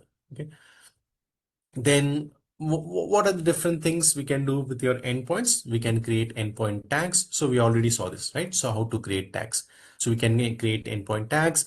We can create endpoint groups, okay, and manage our endpoints. So one of them is tags. Now, how do we create tags? Pretty simple. So we already saw this. So when I go to my management console, oh, it is disconnected. Let me connect it again. Oh.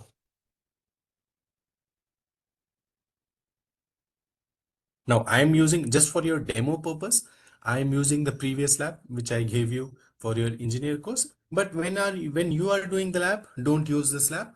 You need to use the simulated labs, which is there in learn.paloaltonetworks.com. Okay. Now, where do I create the endpoint tags? So I have the inventory. Under inventory, I need to go to endpoints, go to all endpoints, and I can create tags for these endpoints. It got logged out. Let me again open the Cortex.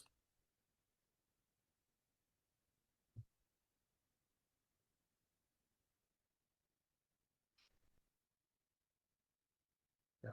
So I need to go to inventory. I need to go to all the endpoints. And these are my endpoints added. Okay. Now what I need to do, I need to create tags for them. So how do I do tags? So just do a right click on whichever endpoint you want to add the tags. Just do a right click. You have the endpoint control and you will have assign endpoint tags. So I want to tag this with something. I can click on assign endpoint tags and I want to add a tag. So all these tags are already available, or I want to create a new tag. That also I can do. Okay, so let's say already branch office is there. I want to tag this with branch office. Okay, and I want to create a new tag. Let's say 32200. That is my new tag I want to create. I'll create tag. Okay, and save it. Okay, so now this endpoint tags is nothing but just to provide understanding of which endpoint belongs to which category. So when I scroll to the right, I'll have the tags option. Yeah, so you can see this endpoint has a tag. Okay, so just to segment the endpoints, so which, and to manage them, so which endpoint, how it is tagged, or to what category it is assigned to, just to identify them, we can use the tags. Okay, so yeah, so that's about tags, endpoint tags. Then we can create groups, right? So we already saw this. So we have two types of group. One is static, another one is dynamic. Okay, again, let's say I want to push the profiles, I want to push the policy rules to my endpoints. Okay, instead of doing it separately one by one, better to create groups, and then we can conveniently manage and apply policy rules to specific endpoints. Okay, so I can create a static group, I can create a dynamic group. Now, how do I create a static group? So when I go to inventory endpoints, I need to go to groups. Okay, and if I need to create a group, I think you would have done this in the lab, if I'm not wrong. Yeah, 321. Yeah, so all of you have created the groups, right? So 321, I think this is your lab ports only. So 32197, 32187, 32201. Yeah, all these are your labs only, right? So you would have done that. Yeah, I can see that, right? So you know how to create a static group and dynamic group. Just add group. give a name for the group. So create new, give a name for the group, and you can create a criteria about how you want to filter out the endpoints, whether you want to filter out based on the names or whether based on the status or whatever options are there. You can give the criteria.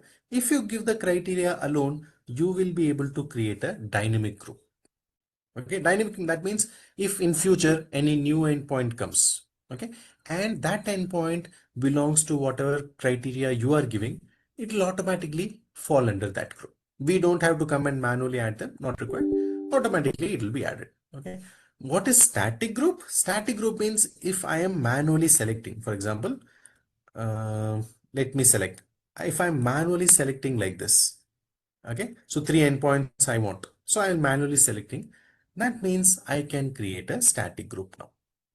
Okay, so whenever we specifically add it, select it and add it in a group, we are going to create a static group.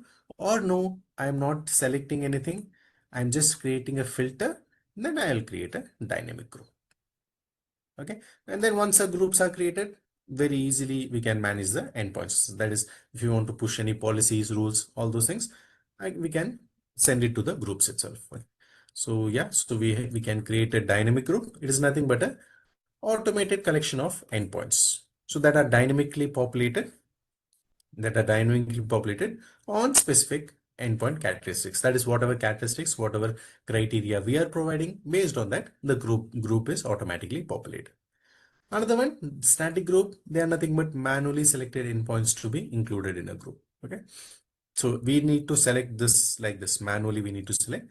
Then we'll get the option of create static group, and it has to be manually updated. Okay, if in future I want to update one more element in that, one more endpoint in that, I need to manually do that.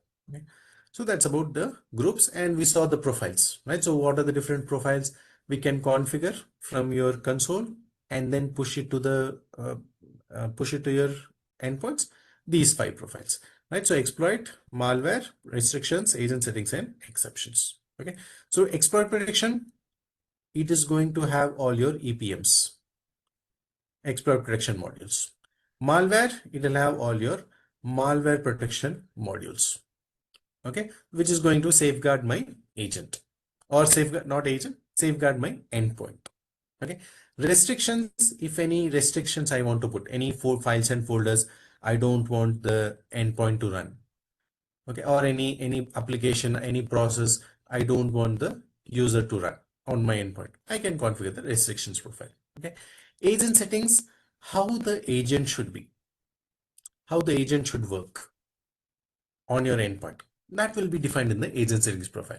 For example, how much log space, how much space you want to allocate for the logs being generated from that agent, or how should be the agent console viewed on the endpoint, whether the agent console should be visible or not. Okay, or whether they should get any notification, let's say when I'm opening a live terminal on the endpoint, whether they should get a notification or not. Okay, and also whether my endpoint agent is a pro agent or not. Yes, you would have got the pro license, but you need to enable that pro option in your agent settings profile. Or let's say you have got any add-ons, your host insights add-on, that is for your vulnerability. Okay, or you have got a forensic add-on. Okay, you may have got them, but you need to enable that in your agent settings profile. Okay, and also your supervisor password. So if you remember the supervisor password, that also you can configure it in your agent settings profile. Okay, so those things, all these things in your agent settings profile. And also you have the exceptions profile. Now, what do you mean by exceptions? If you remember, I don't want any protection, so no protection. Okay, so for example, let's say any process you have, any application you have, for which you don't want any protection. I don't want your EPMs and MPMs to be injected into those applications. Then for that, I will create exceptions. Okay, so exceptions profile I'll create, send it to my agent on the endpoint side, and then I will create exceptions separately, bind them with my exceptions profile. Okay, so all these topics we covered yesterday in detail, your exceptions profile, How do we add the different exceptions to exceptions profile? All these things we covered yesterday. Yeah, so these are the 5 profile types which we can create on our endpoint, sorry, on our management console. Once the profiles are ready, add these profiles to the policy rule. Then you need to push the policy rule into your endpoint. Okay, so yeah, so that's about your profiles. So these are, each profile is mentioned. So exploit profile, it will have all your exploit protection modules. So your EPMs will be there. Okay, EPMs are there. You can configure these EPMs and send it to your endpoint. Malware profiles, these are all the different malware profiles. So you know, you will have for all the protection modules, you will have the actions, default actions, what action to be taken if the malware is identified, whether to block or to just report or to disable this protection profile. I can select that. Okay. Mostly your default action will be good, but if you want to change that, yes, you can change it. Okay, so these are your malware profiles. Then your restrictions profile, any executables which you don't want to allow, any network location files you don't want to allow, any media files you don't want to allow on your endpoint, you can add these restrictions. Okay, so this will limit the attack surface. Okay. Then your agent settings profile, again, very important. So how much disk space you want to allot for your logs from coming from this agent, that you can mention. How your user interface, that is your agent console, how the agent console should look like on your endpoints, those things you can configure. Then very important, your uninstall password.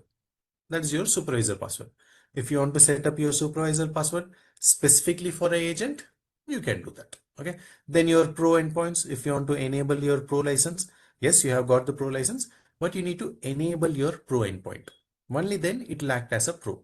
Only then it is going to check all your enhanced endpoint data, send it to my console. If you have, let's say, the host insights, your forensics add-on, you need to enable those things in your agent settings profile. Okay, so how your agent should work, all those things is provided in the agent settings profile. And then your exceptions profile. So exceptions profile, you will create that profile, but exceptions you will create under exceptions configuration. So under settings, under exceptions configuration, you will have all these exceptions to be configured. Okay, once you configure it here, then you bind it with your exceptions profile. Okay, yeah, and then yeah, so those are all the profiles that you can configure on your console and push it to my endpoints. Okay, now this is a new topic. So all these things were already covered for the previous course. Now we'll talk about the investigation and response on endpoints. So how we can investigate things from your management console for your endpoints, right? So the main thing is your action center. Action center is the place where I can do or I can perform various actions. Okay, and anything is detected on my endpoint, how I can perform the actions. So we'll talk about that. Okay, so investigating your endpoints in XDR is a very important thing. Okay, it's a very crucial part of identifying and responding to the security threats. Okay, now our Cortex XDR provides the details, the platform provides detailed visibility into endpoint activities. Okay, and then allowing the security teams to drill down to specific events. Okay, what are the behaviors and what are the issues associated with individual endpoints. Okay, now any attacker, any issues are happening on the endpoint. Okay, now in my management console, so as an analyst, I will have access to my action center.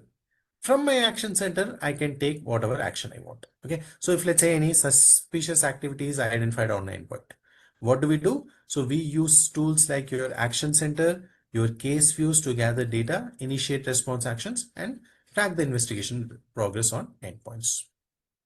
Okay, so the main place is your action center, as well as we can view the cases. Right, more on cases we'll talk about later. Okay, so case management or no, we'll talk later.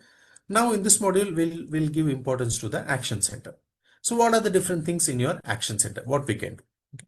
So action center, it will serve as a centralized hub, okay, for managing and tracking all the actions related to endpoint investigations and responses. Okay, whatever actions has been done with respect to your endpoints, they will be available in my Action Center page. So how do I go to Action Center page?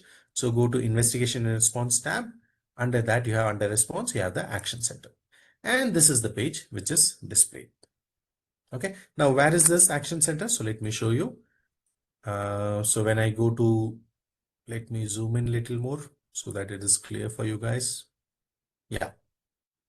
I hope this is good. Yeah. So where I need to go, I need to go to Investigation and Response.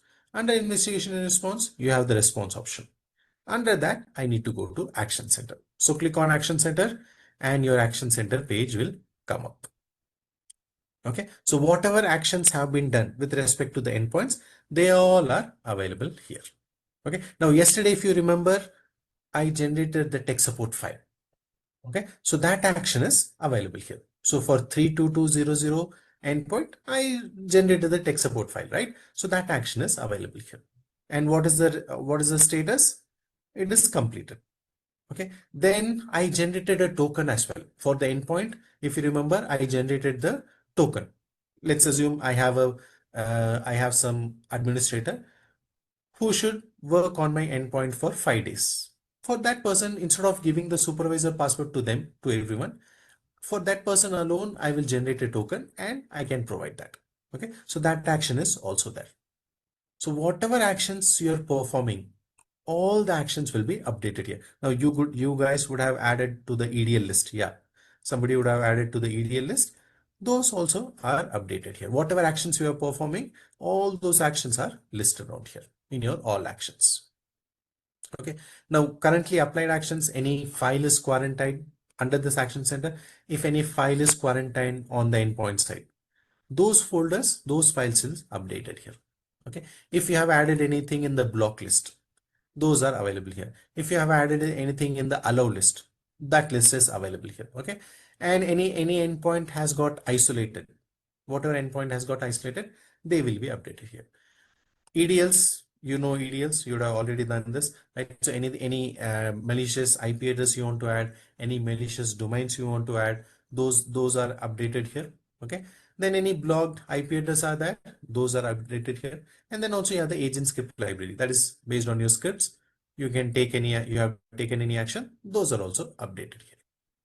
Okay. Now main is your all actions page. Under all actions page, whatever actions has been taken or happened will be updated here. Okay. Now let's assume I want to take any action. Okay. I want to perform any action. How do I do that? Okay. So either we can do it separately or individually, one by one, we can go to other places, or the best places you can select here new action. Okay. For example, let's say retrieve support file. What did I did? I went to the endpoint there. I do the right click and went for endpoint control and I retrieved the support file. Okay. Or I want to do endpoint isolation. I can do that separately. Okay. But everything is available under my new action. Now, before this new action, again, under response, I have the option of live terminal. Action center, we'll explore more. I want to create a live terminal between none of the endpoints. I can do that. Okay, so I need to mention the endpoint name or IP address. So let's say I want to create an, okay, I'll give the IP address and then identify the endpoint. So 192.168.1.20. Okay, let's say I will have which endpoint I want to establish endpoint live terminal with. Yeah, 322.0.0. That is my endpoint. Okay, I'll select my endpoint to which I need to create a live terminal. Once it is done, now you can see, now this is my endpoint, right? Now we get a message also that, hey, a live terminal is established by my management console. Okay. Now this is my live terminal. Now what are the different things I can do? So I have all these options. I have the task manager. So in the task manager, I can see what are the different processes running. What are the different applications that are running on the endpoint? I can view that here. Or I want to do a file search. I want to do a file explorer, right? So I want to see what are the files available in so and so folders. So let's say in C drive, what are the folders available? In my program files, what are the folders available? I can do a file search as well. Or let's say any file I want to delete. Okay. I can go to file explorer, search for that folder. Let's say this one I want to delete. Do a right click. I can perform all these actions from my console itself. Okay, I want to rename anything, move anything, I want to delete anything, okay, download directory. All these options are available. Okay, there's all these options via live terminal from my management console I can perform. Or I want to take a CMD, command line prompt. I can do that. Or I want to run a Python script. I can do that. I can run the script from my live terminal or PowerShell. That also is available. Okay, so all these options are available when you take a live terminal of the endpoint. Okay, once you're done, whatever operations you want to perform, you have performed, then you can disconnect it. So click on disconnect. Whatever you performed, you want to save the report of that, click on save, or no, close, it will get disconnected. Okay, so that is your live terminal option. Then your EDL, you want to update the EDL, you want to add the IP address, you want to add the domains, any malicious domains are there, you want to add them, that also you can do. Okay, so you'd have already done this in the lab, so yeah, I don't have to explain this, right? Now if you have the EDL, this will act like a source to my firewall. I think you know that, right? So your firewall will get the EDL list from my XDR. And if any malicious domains or malicious IP addresses I have defined in my EDL, and the firewall is getting this source, it will not allow. Let's say any traffic is going from my endpoints, or let's say anybody in my network is trying to go and access that malicious domain, the firewall will easily block those traffic. Okay, so that is your EDL. Now coming back to your action center, what are the different options in my action center? So go to action center, go and create a new action. Click on new action, and all these actions are available in my action center. Okay. Now, what are the different things I can perform? First one is file retrieval. Now, let me zoom in for your clarity. Yeah. First one is file retrieval. Now, what is this file retrieval? If I want to retrieve any file, I want to download any file from one of my endpoints, I can do that. Okay, so select the file retrieval action. Then you need to mention this path, file path.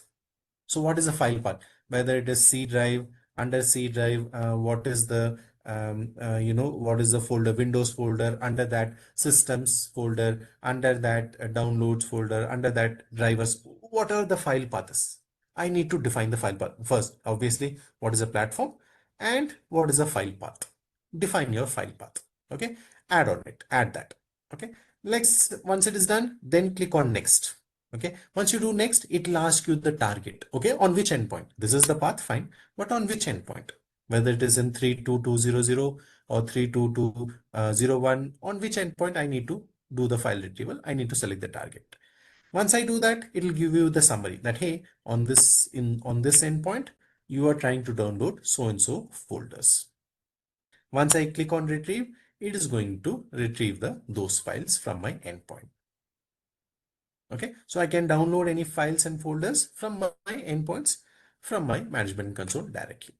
Okay, now it is not that you can download all the files. You have certain limitations. Okay, so the limitation is you can download up to 20 files. Okay, maximum number of files up to 20 files, and as well as the size is 500 MB. Okay, maximum size, total size 500 MB, up to 500 MB you can download the files, you can retrieve the files from any of the endpoints. Okay, so you can do any file retrieval. Then you want to download the support file, which we did yesterday, right? So you want to generate a support file, that also I can do. So retrieve support file, click on next. On which endpoints support file you want, select the endpoint, let's say 3220, this one's I want, click on next. It'll give you the summary. Once you click on done, again it's going to retrieve the support file, provided to me on my action center. Okay, so support file we already retrieved yesterday, right? So same process, you can do it from here as well. Then let's assume we want to perform any malware scan. Let's say on any of the endpoint, that endpoint is very important, and I want to perform a malware scan. I want to keep it up to date without any problem. I want to do a malware scan. Select malware scan. Okay, then next I need to again select the target, on which endpoint I want to run the malware scan. I think this was asked yesterday by somebody. So if I want to do a malware scan, how do we do this? This is the way. Okay, so select malware scan, select the endpoint. Okay, select the endpoint, click on next. It'll give you that summary. Done. If you click on done, it will now start the malware scan automatically on that endpoint. Okay, so you can perform any system scan, you can do a periodic scan, you want to customize the scan, all those options are available. Okay, so yeah, so you have a malware scan. Then you can also abort the malware scan. Let's say you ran a malware scan on one of the systems. Now you want to abort it, you want to stop it for some time.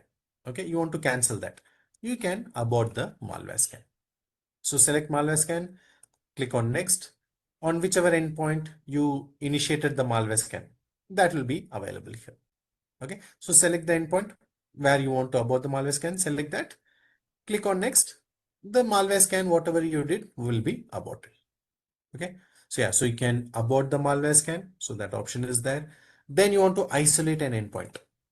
Okay, so let's assume some endpoint got infected or some malware was identified in one of the endpoints. Okay, and now you want to isolate it. So select isolate, give your comment why you want to isolate. Let's say for other administrators also should know, right? So give your comment why you are isolating the endpoint. Click on next, which endpoint you want to isolate. Okay, so let's select the endpoint. Let's say 32200 I want to isolate. Select that, click on next. You'll get a summary that, hey, you are trying to isolate so and so endpoint. Click on done. That endpoint will be isolated. Okay, now what you mean by isolated is that endpoint will lose the network communication completely. Okay, so it will lose communication to the LAN or whatever it is, all the network connectivity the endpoint will lose, except you have communication still with your management console. Okay, so management console alone can communicate to the endpoint. That's all, no other communication. Okay, so just the communication or the connection with your management console will be active, but it will isolate the endpoint from all other network connections, so that it is not the, let's say, the malware is not spreading to other endpoints. That's why you are disconnecting all the other network connections, but communication with your management console will still be active. Okay, only what that communication will be active. Okay, so yeah, you can isolate an endpoint. Then you want to run any endpoint script. Let's say you have a Python script with you. Again, you need to have a version. I think if I'm not wrong, 3.7 version, Python 3.7 version. Above that, only it will work. Okay, so you have a script, you want to run the script, you can do that. And these are few already existing scripts, right? So any of these scripts you want to run on any of the endpoints, you can do that as well. Okay, so yeah, you can run scripts from here. Then you want to add anything to the block list, any hash value you have. Okay, and you want to add it with the block list, add it here. Okay, and also you want to add any allow list, add any hash value to the allow list, you can add it here. Okay, now whatever you are adding here to your block list and allow list will supersede your profiles. Okay, now in your profiles it may be blocking those files. Okay, but if you add it to your allow list, it will be allowed. Okay, or the other way around, if the profiles are allowing it, let's say some hash value, it is allowing it. But if you add the hash value to your block list, that value will be blocked only. That file will be blocked only. Okay, so yeah, so you can add your block list and allow list. And then you want to import any hash exceptions you have. Let's say you have any already existing source for hash exceptions. You can drag and drop here. Those will be exempted. Okay. Then you want to add to EDL. Again, you have any IP address or any domains you have, and you want to add it to your EDLs. That also you can do it here. Okay. It will be added to the EDL list. And then you want to perform any agent upgrade. Okay, any installation upgrades you want to do, you can do that here. So select the platform, then how you want to upgrade, how often you want to upgrade, you can schedule it. Okay, then you want to uninstall any agent. Again, you went, where do we go to do this? You went to endpoints, do a right click, endpoint control. There you had the option of agent uninstall, or you can do it from your action center as well, right? So any agent you want to install, select agent uninstall, click on next. select the agent, whichever you want to uninstall, the endpoint you want to uninstall, select the endpoint, click on next, and you'll be able to uninstall the agent as well. Okay, so these all options are available for everything. Any file search you want to do, any destroy file, any memory collection you want to do, for these your host insights add-on is required. If you have these add-ons, host insight add-on and the forensic add-on, you will be able to perform these extra actions as well. Okay, on your endpoints, you will be able to perform these extra actions as well. Okay, so these are all the different actions you can perform from your management console on your endpoints. Okay, and whatever action you perform, those will be updated here. That will be updated on your action center. So you can check the status, whether it is successfully completed or not, or whether it is pending or not, or whether it is pending, or whether any action got failed. Okay, let's say due to some reason the action was not able to get completed, that the status will be the status will be failed. Okay, that means you can understand, okay, that action did not happen. Okay, so yeah, so all these options are available in your action center in your response page. Yeah, so yeah, I think I have covered everything. Let's quickly review all these things in the slides. Yeah, so this is your action center, and in your action center you can perform all these things. So you want to you have quarantined anything, that list will be there. Any block list, any allow list you can view. Okay, any endpoints have been isolated, those are listed down here. Dynamic list will be updated. Any IP addresses which have been blocked, that will be updated here. Okay, and then when you click on new action, you will get all these actions. So when you click on new actions, all these actions you can perform. Okay, so file retrieval, as I said, whichever files you want to retrieve from the endpoints, so give the path, what is the platform, whether Windows or Linux, give the platform. What is the file path, give the file path. Select file retrieval, then select the endpoint, whichever endpoint you want to do the file retrieval. Click on next, you will be able to retrieve all the files. Okay, and these are limitations. Up to 20 files you can retrieve, maximum total size up to 500 MB you can retrieve. Okay, and from up to 10 different endpoints on the same on the same action, from different 10 endpoints you can retrieve the file. Okay, so select the OS, enter the file path and endpoints. Okay, then track the status in action center for 30 days. For 30 days, this action will be there in the action center. Okay, then retrieve support file. Again, this we did yesterday. Any support file you want to retrieve, you can do that from here, your action center, and this will be valid for 7 days. Any support file you're retrieving, it will be available for 7 days. Okay, then you want to perform a malware scan, select the malware scan option, select the endpoints on which you want to perform the scan. Then about malware scan, in whichever endpoint you have enabled the malware scan, there you can again abort it. Okay, so you are going to cancel the in progress malware scan through your action center.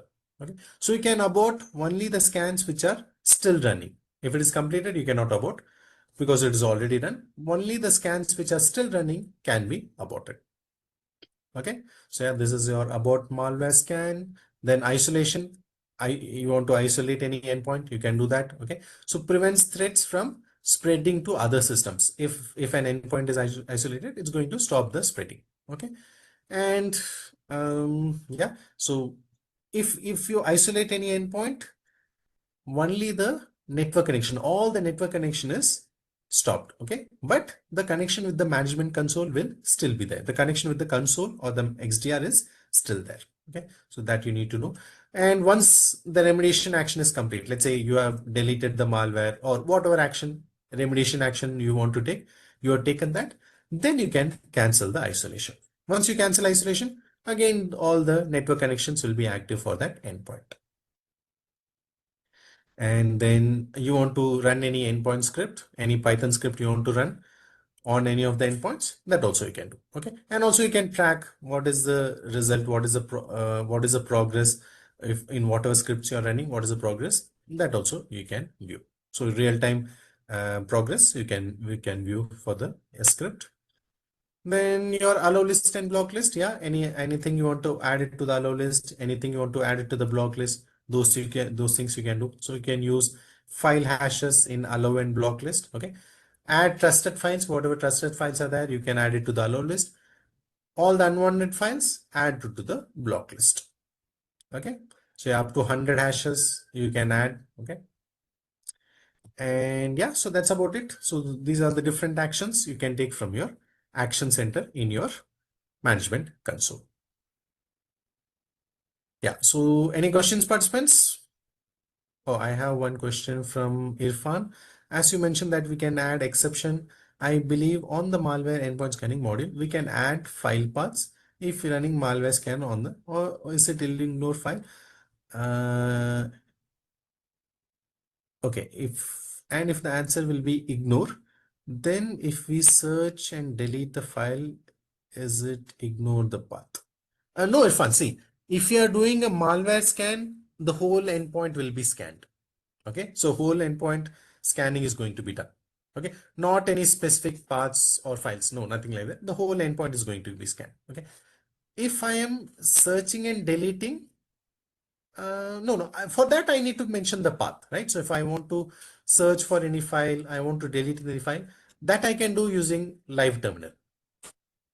Okay, so retrieve files means I'm just downloading it into my management console. If I want to delete something, I have to go to my live terminal. I have to create a live terminal and delete the file. Okay, and yes, for that I will be able to view the path. Okay, but scanning is done for everything. Yeah, thank you. Yeah. Any other questions, participants? Others? Or no? If all good, give me a thumbs up.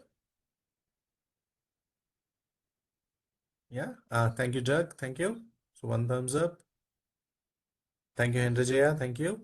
Okay. Awesome. Thank you, Din. Thank you. Okay. Awesome, guys. Thank you. Thank you for the thumbs up.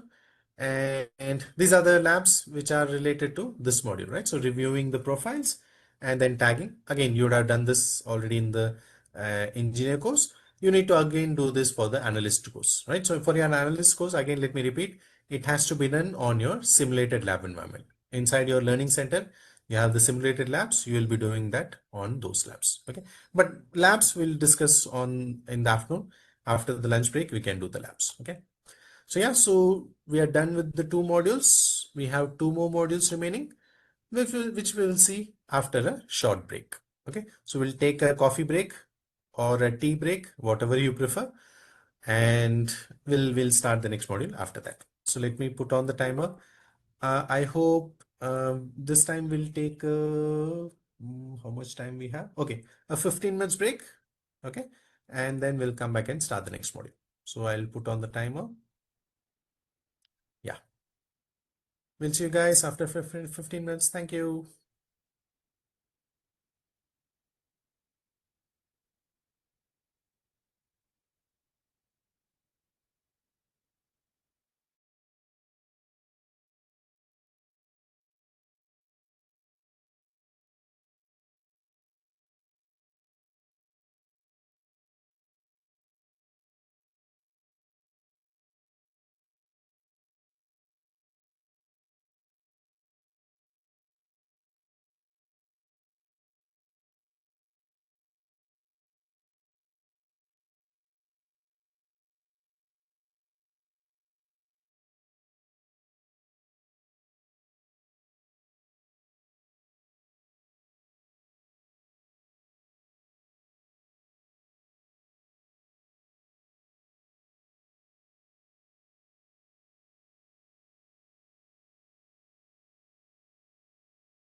Hello, participants.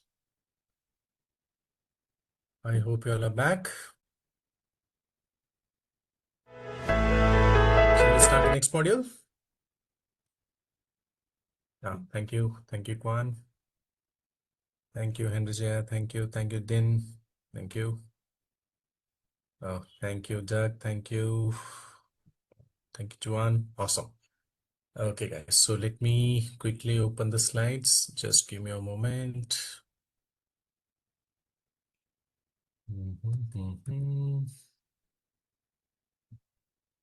Yeah. So let me share. Yeah, I need to share my screen. Sorry about that. Great. So guys, I hope you are able to view my screen and I hope I'm loud and clear. Excellent. So let's go to module number 3, which is about SQL. Okay. So SQL, I hope you remember whatever we discussed in the engineering course. Okay. So we discussed extensively about SQL and why we need to use SQL. So what is the requirement for using SQL? Okay. And we saw all the components in SQL. So what are the different stages in SQL and what are the functions, what are the operators? Okay. And yeah, so I hope you all remember what we discussed in SQL module. In this module, we are just going to go through the slides. Okay. So that day we saw it everything in whiteboard. So if you remember the whiteboard, let me again take you to the whiteboard just to have an idea. Where's the whiteboard? Yeah, here it is.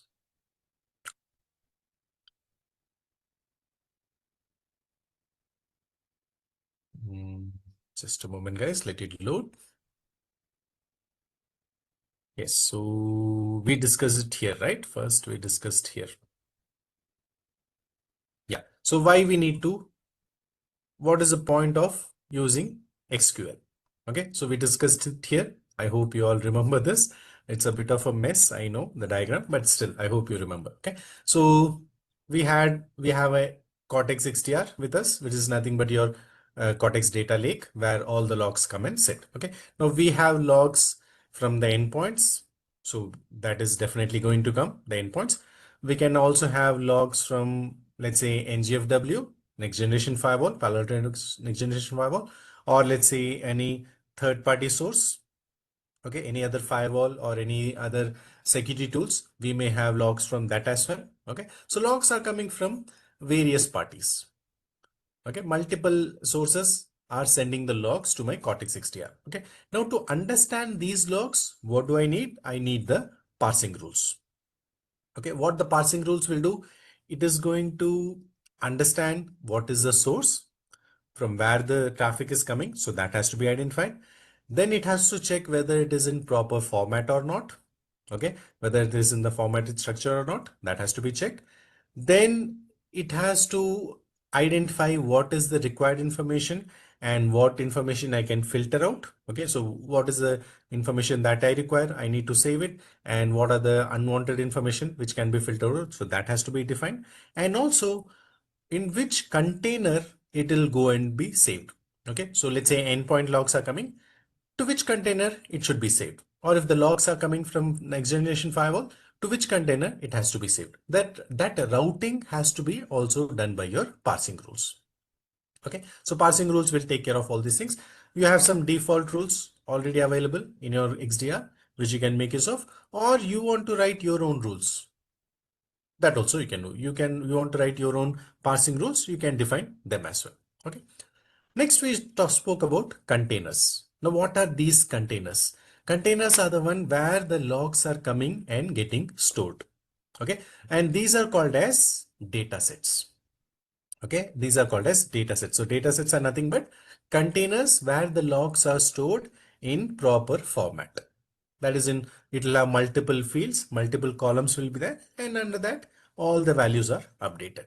Okay. So those are data sets. Now these data sets are huge. They're very huge. Okay. Now if I want to query something, if I want to search for any logs, it's going to take lots of resources. It will take more CPU cycles. Okay. So for that reason, what Palo Alto did is for certain containers or for certain datasets. Again, remember, it is not for all the datasets, only for certain datasets like your default XDR dataset. For such datasets, they created something called presets. Okay, presets are nothing but sub-containers inside the big container. Okay, so subsets inside the big data set. And these subsets will be having again specific information. Okay, I don't have to search for the whole container. If I want to search anything specific, I can just search within the preset. Okay, and preset is of two types, regular and story. Regular means again a normal preset. It will have specific information. Okay, story means it will be like a sequence of events. Okay, so in a storytelling way, all the events are updated in that preset. Okay, so yeah, so those are about containers. Okay, now we know the basic. Now, why do we need SQL? We need SQL if, as an analyst, okay, let's say I'm an analyst and I want to go and search these logs. Okay, I want to do a threat hunting, for example. Okay, what I'll do, I have to extract the information from my data sets. I have to transform into something meaningful which I can show, and I have to load it into my GUI, into my interface, into my GUI. I need to load it. Okay, to perform this process, that is to extract the information, to transform into some meaningful value, and to load it, I need the SQL. So what does SQL stands for? SQL stands for Cortex Query Language. Okay, so in your default database management systems, you will know SQL, structured query language. Okay, SQL is the replacement of SQL in our Cortex XDR. Okay, so we call it as Cortex Query Language. Okay, so this is a basic. I hope you all remember what we discussed on that day. And yeah, based on this, we'll just now run through the slides, right? I am not going to discuss much. I'm just going through the slides and we'll just keep on discussing them. Yeah. So in this module, we'll have an introduction to SQL, okay, and using SQL, how SQL is used in data analysis, what are the stages, what are the functions, operators, and then data sets and presets, right? So first, introduction to SQL. Okay, and as I said, what is SQL? SQL stands for Cortex Query Language. So Cortex, the language which you're using in XDR. So Cortex, not only XDR, XOR, XIM, in all your Cortex platforms, SQL is what is used. Okay, so Cortex, this X, then query, and then language. Okay, so instead of using SQL, here we are using SQL. Okay. Now, once the data is coming, it is being passed. Okay. Then what are the different things why we need to use SQL? Right. So if I want to query any data, any source we have, any data sets, presets we have, I want to query that, I will be using SQL. Okay. I want to visualize the results, conclude the results, I will be using. Okay. I want to correlate the logs and issues. So already we saw the correlation rules, right? In correlation rules also, we will be using SQL. Okay. Then we have any lead. Let's say my friend in another company, he comes to me and says that, hey Arun, in my company, we have found a bug or we have found some attack. Okay. So somebody who opens a so-and-so application, they get infected. Okay. So my friend is giving a lead to me. Now I want to do an investigation with that lead in my office. In my office, I also want to check whether similar applications are being run in my office as well, in my endpoints as well. So what I'll do, I will use SQL to scan through all the data sets, whether those type of process, those type of applications are there in my office or not. I will scan through them. And for that, I need the SQL. Okay. And to build BIOCs, again, in BIOCs, we used SQL, we can use SQL. Okay. And to threaten the use cases, to do threat hunting. Okay. So for all these things, we are going to use SQL. Okay. Now, what are the different components? So again, all these things we saw, right, in your whiteboard. So if you remember, we saw this, yeah. So these are all the components. So we have operators, then stages, and as well as functions. So these are the three components of SQL. So we spoke extensively, we discussed extensively about the stages. Again, I hope you remember at least some of it. Okay, how the stages work, all those things. So stages are nothing but they perform certain operations in evaluating the queries. So we saw all these stages. So alter, dataset fields, filters, join, sort, config, limit, dedup, target, join, comp view, all these stages we explored. Okay. Functions, they are nothing but if you want to convert the data. Okay. So some stages can call functions to convert the data to a desired format. We will use functions. Okay. So in our example that day, what we saw concat. Okay. So concatenating two different things, we saw concat function. So yeah, I hope remember that.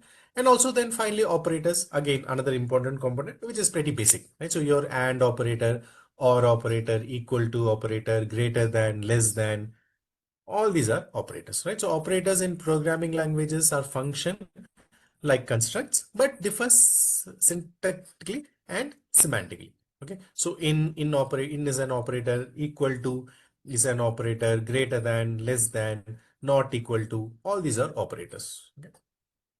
Yeah.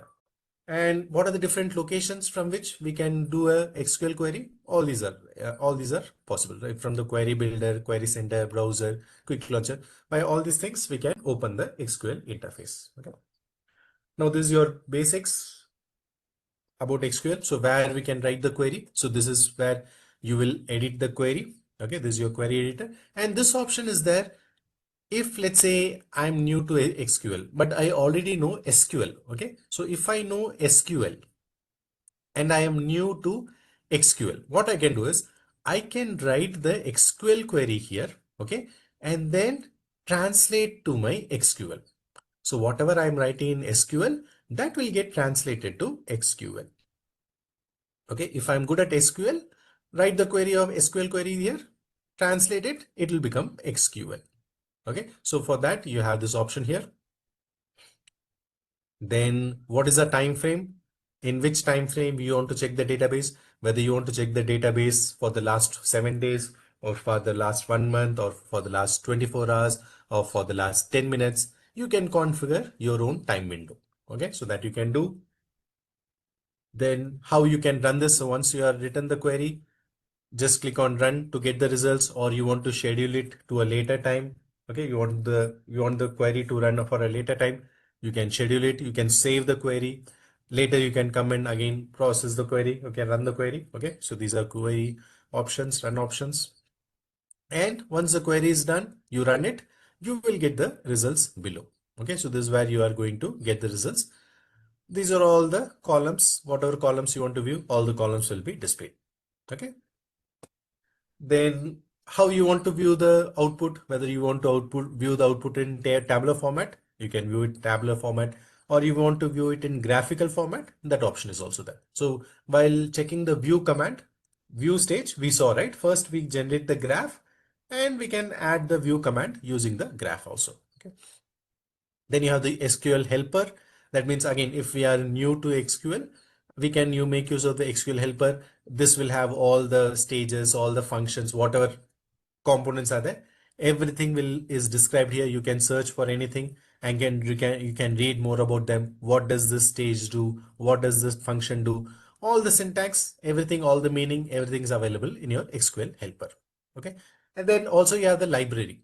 Library have some predefined queries. Okay. So any of these queries you want to have, you can just copy paste them. Okay. You can directly use those queries. Okay. So yeah, so some predefined basic queries are already updated in your XDR. So you can directly use them. Okay. So these are the predefined queries. And then also you have the schema. Okay. If you remember schema. So if let's say you create the output. Okay. You give a query, you create the output. Now you want to see, now here only two columns are there, but in a data set, like for example, XDR data, there's a data set, right? So in that, there will be thousands of columns. Okay, thousands of entries will be there, thousands of columns will be there. Now you want to know what are the different columns, what do they mean? Then you can go to schema. All the columns will be listed down.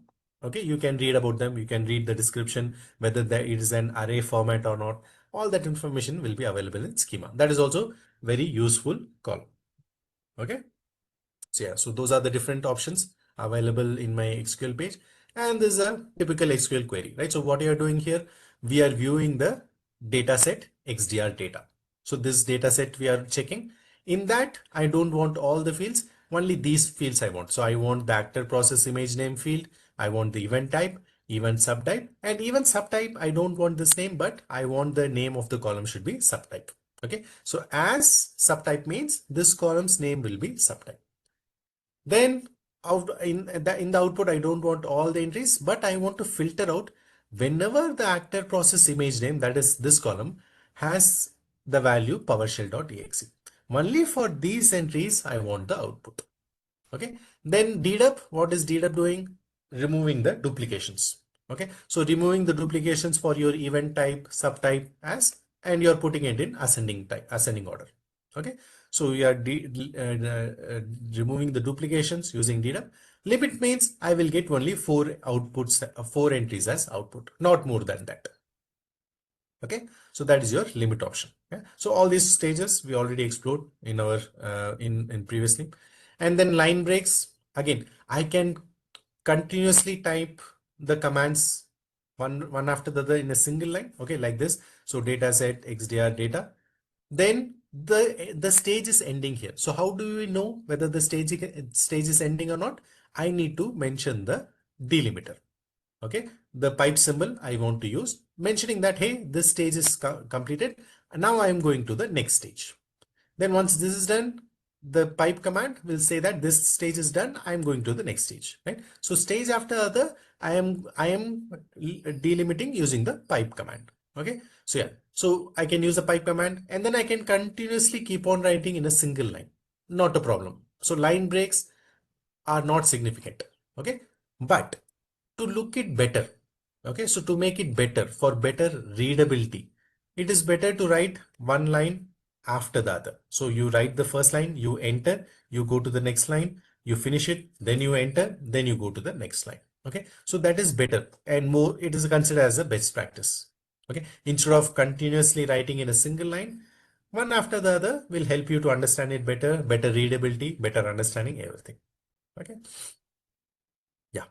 Then about comments, if I give double line, only that line is commented. So single line comments. Okay.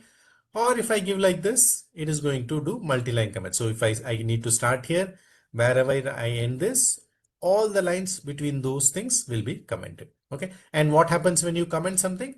Those lines are not executed. Okay. Those are only seen as comments. They are not executed. Okay. So that is about your comments. Yeah. Now using SQL in data analysis, right? How we are using. So what we are doing, we are going to check the data sets. Okay. So we'll start the query and we are going to define the data source first. Okay.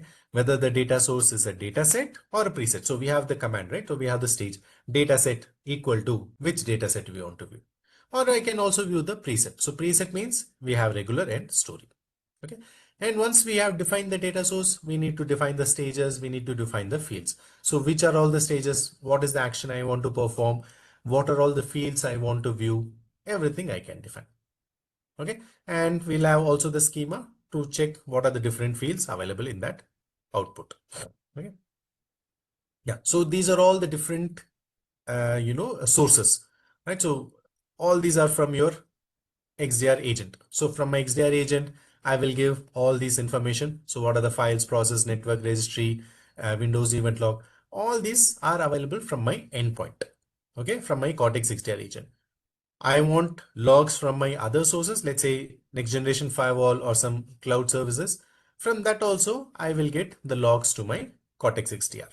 And I can access them as well. So for them, separate containers are created. So for all these things, I will have a container, and that container is called XDR data. So that is your default data set. Okay. For other sources, we need to create other data sets. So automatically XDR will create another data set. For example, if it is coming from NGFW. So how it is going to name it? The name is going to be vendor, okay, underscore product underscore raw. Okay. Now when it is from NGFW, what should be the name? So the vendor is Palo Alto Networks, underscore what is the product? The product is NGFW. And what is the log type? Whether it is a traffic log or threat log. Okay. And then raw.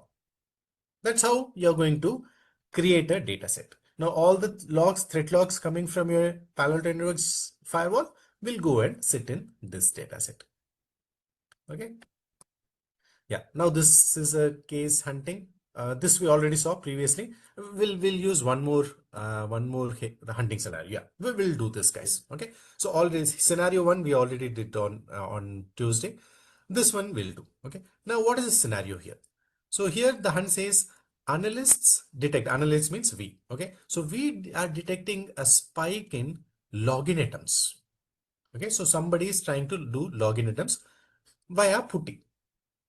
Okay, so there somebody is opening a putty session. Okay, and they are giving clear text passwords.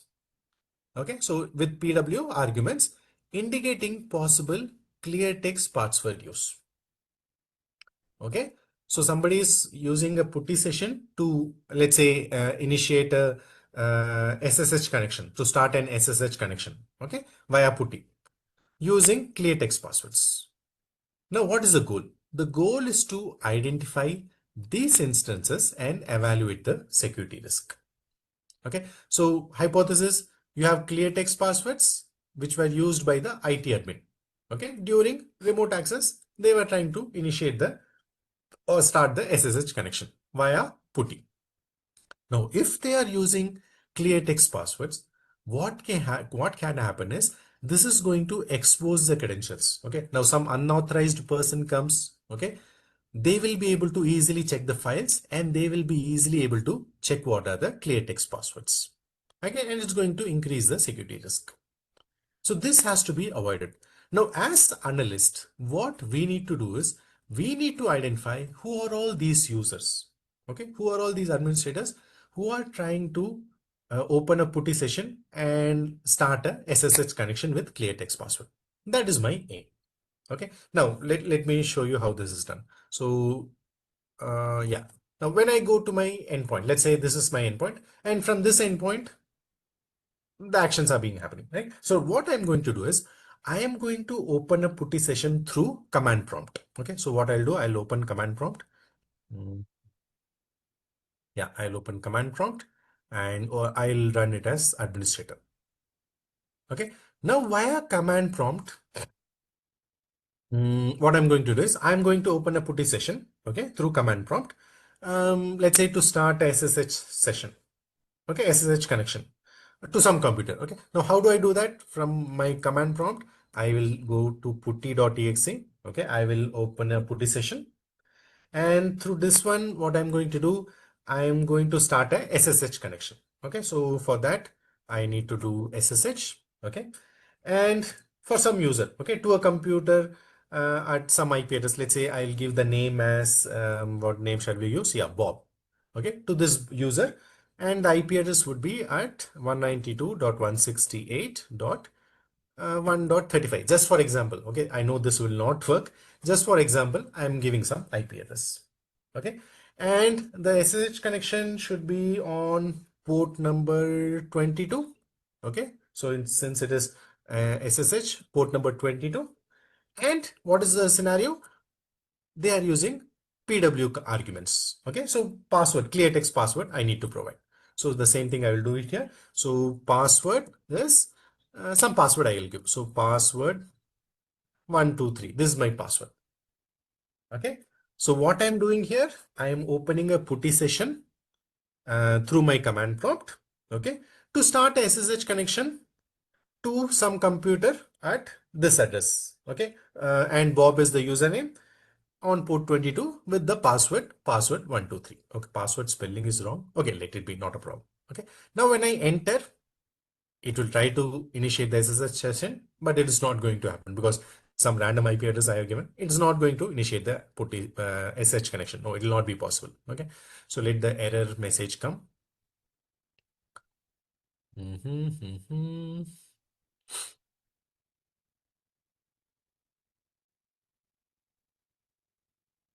Okay, so connection timeout, it will not happen. Okay, let's say for some other user, this time I will use the username as some other username, let's say Mark. Okay, mark user and to some other IP address, let's say 28. Just for example, it will not work, but yeah, just simply. And the password also I will change some other password. Okay, let's say password is hello. Hello. Okay, hello 567. Okay, now again, let me run this. Again, it will not be successful. It will be a timed out only, error only. But yeah, just for example, I am initiating this. Okay, now let's assume on multiple endpoints, this was happening. Okay, so people were giving clear text passwords and trying to start a SSH connection. Okay, now I want to do this hunting on my management console. Now I am an analyst. Okay, I want to do this hunting. Now, how do I do that? Okay, now I need to go to my console. Where do I go? I need to go to investigation and response, and I have the query builder here. Okay, so I'll go to query builder. Now, what I need to do, I need to go for SQL search. Okay, now this is happening in my endpoint, right? Now I need to wait for 5 minutes for these whatever events are happening. These logs should be sent to my XDR, right? So, and that will happen every 5 minutes. Why? Because every 5 minutes only you will have the heartbeat. Okay, so now I let me check in so that I make sure um, it is connected so that we performing a manual heartbeat so that the logs are being sent. Okay, and whatever I'm doing here, these logs should be sent to my Cortex XDR, right? So let me perform a heartbeat. Okay, so check-in done. Once again, I'll do. Okay, now those logs will be there in my Cortex XDR. Okay, now you guys tell me what is the data set which I should check. Okay, so you can put it in the chat box or you can unmute yourself and let me know. Okay, what should be the data set which I need to check now? Yes, participants, I am expecting answers from you.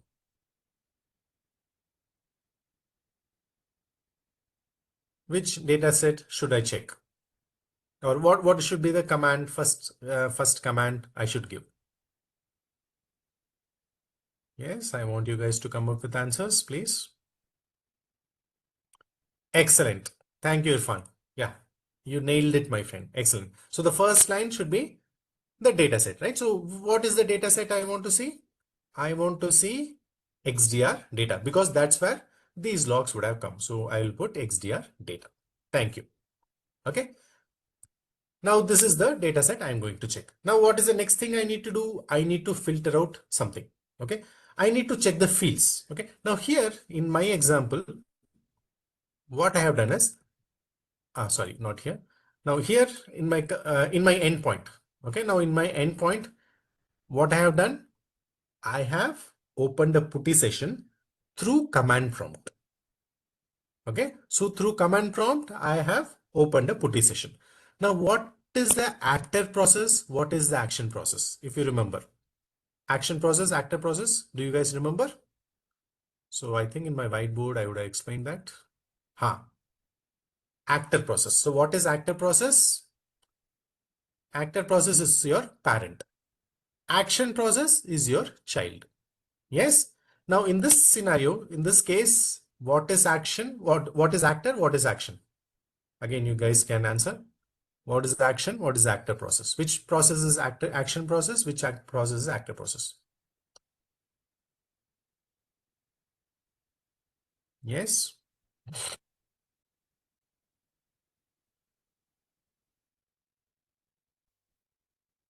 Yes, participants. Actor is CMD. Excellent. Thank you, Sumati. Thank you. Awesome. Right. So your actor is CMD, action is putty. So actor, that is the parent is CMD, your child is putty. Right. Now what I'll do, I will check these columns. Right. So these two columns, let's say I want to view. So how do I view these columns? What is the stage I need to use? Yeah. Again, you guys can answer. Which stage should I use to view those columns? Fields, excellent. Thank you. Excellent. So I need to use first the delimiter. Delimiter I use. Okay. Now I am going to use the fields. Sorry. Okay. So I need to type fields. And I'm going to check the actor process image name. Excellent. That one I want. Then I want action process image name. And I have one more field where I can see what is written in the command line. Okay, so I know this because I have worked in this. You need to keep learning. As you keep learning more and more, you will know what are the different fields available, what are their names. When you go and check the schema, you will get a better understanding. Okay, so we have one more field called action process command line. I think action process. No, which process? Action process, right? Yeah, action process, if I'm not wrong. Action process. Oh, why it is not coming? Action process command line. Okay. That is the, okay. Yeah, that is the thing I want.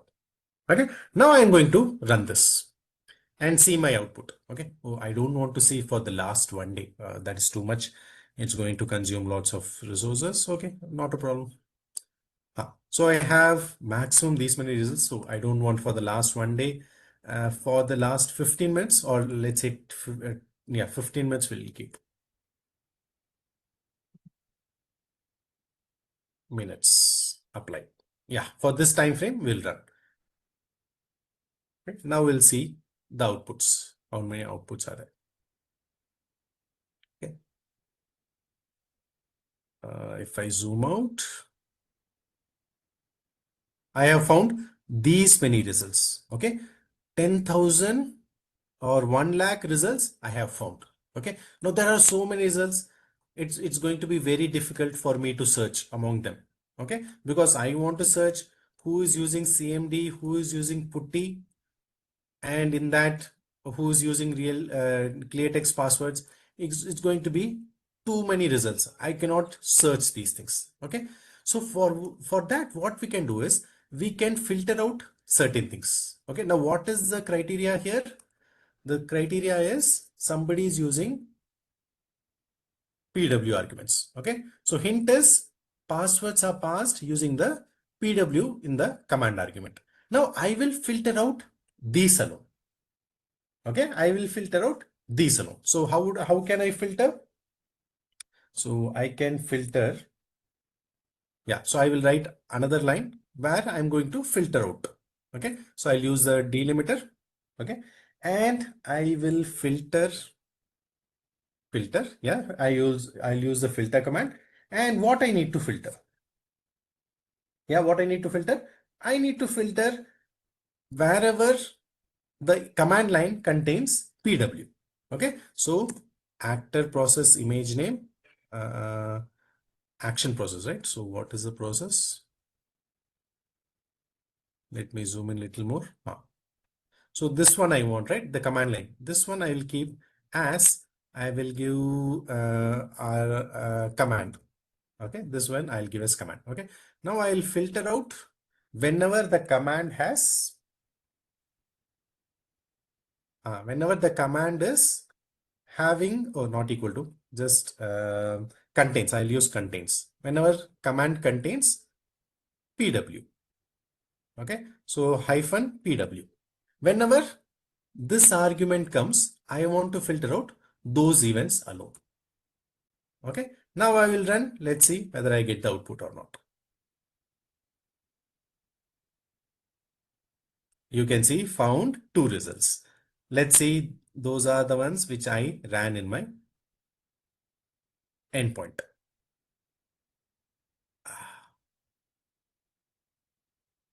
Yes, you can see here, right? So actor process is CMD, action process is putty. Okay, and in that these were the commands used. So one is for Bob, another one is for Mark. Okay, now I will be able to see, oh, these are the passwords which are used by these administrators, and these were and the connection, SSH connection was tried to so and so user, for Bob, for Mark, and so IP address. I will be able to easily identify these events. Okay, so this is how you do the threat hunting, or not threat hunting, any hunting for that matter. Okay, this is how you filter out the values. Okay, so yeah, so I hope this is clear, right? So these are the steps. So we did all these things, and yeah, so you know about what is an actor process, what is an action process by now. Then yeah, so we need to write a query like this. Now here there is one format. We can use it another way also. So here what they have done, they open this XDR data. They have opened the fields. These are the fields which they want to view. They have filtered out cmd.exe, putty, and then pw. Everything they have filtered out. I filtered out only one thing. Only this one I filtered out. They have filtered everything. CMD, putty, everything they have filtered out. Yeah. So different ways we can write depending on how we are, how comfortable we are. Okay. So yeah. And so once the command is given, you need to check the steps and see who are all the users using what are all the password. Okay. And yeah, so that's about your SQL in data. Next, stages and functions. So what are the different stages? So we already saw the stages. So one is your dataset stage, which is the most important one, where we define which dataset we want to query. Then you have the fields and then filter. Okay, these two fields stages we need to use. Alter and comp. Alter anything we want to change, we can use alter. Comp means compute fields. Let's say you want to count something, or you want to do the average, you want to find the minimum, maximum. All this can be done in your comp stage. Then you have the filter stage. Okay, again filter. View, if you want to view the results in a graphical format, in some other format, we can view the we can do the view stage. Okay, and then you have the functions. These are few functions. So function examples, current time, it will retrieve the current timestamp. Okay, extract time is it'll isolate the specific time information. Okay, like only you want the hour, or let's say you want only the seconds you want to extract, you can do that. Okay, so time part, you give extract time. From this you only want the hour value, you can extract that. Okay, so this is your functions. Okay, then you have the join stage. Join stage we already saw, right? So when you want to join multiple data sets which are having the same similar column, then you can join. Okay, and we saw a few types in this join. Okay, so we have the inner type, left join, right join, full join. Those were the join types. Operators, your equal to, not equal to, greater than, less than.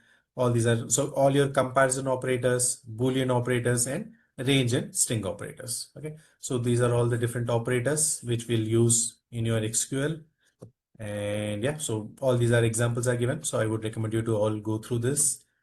Then finally, data sets and presets. Now, what are data sets? Containers. Okay, large containers where all the logs are stored.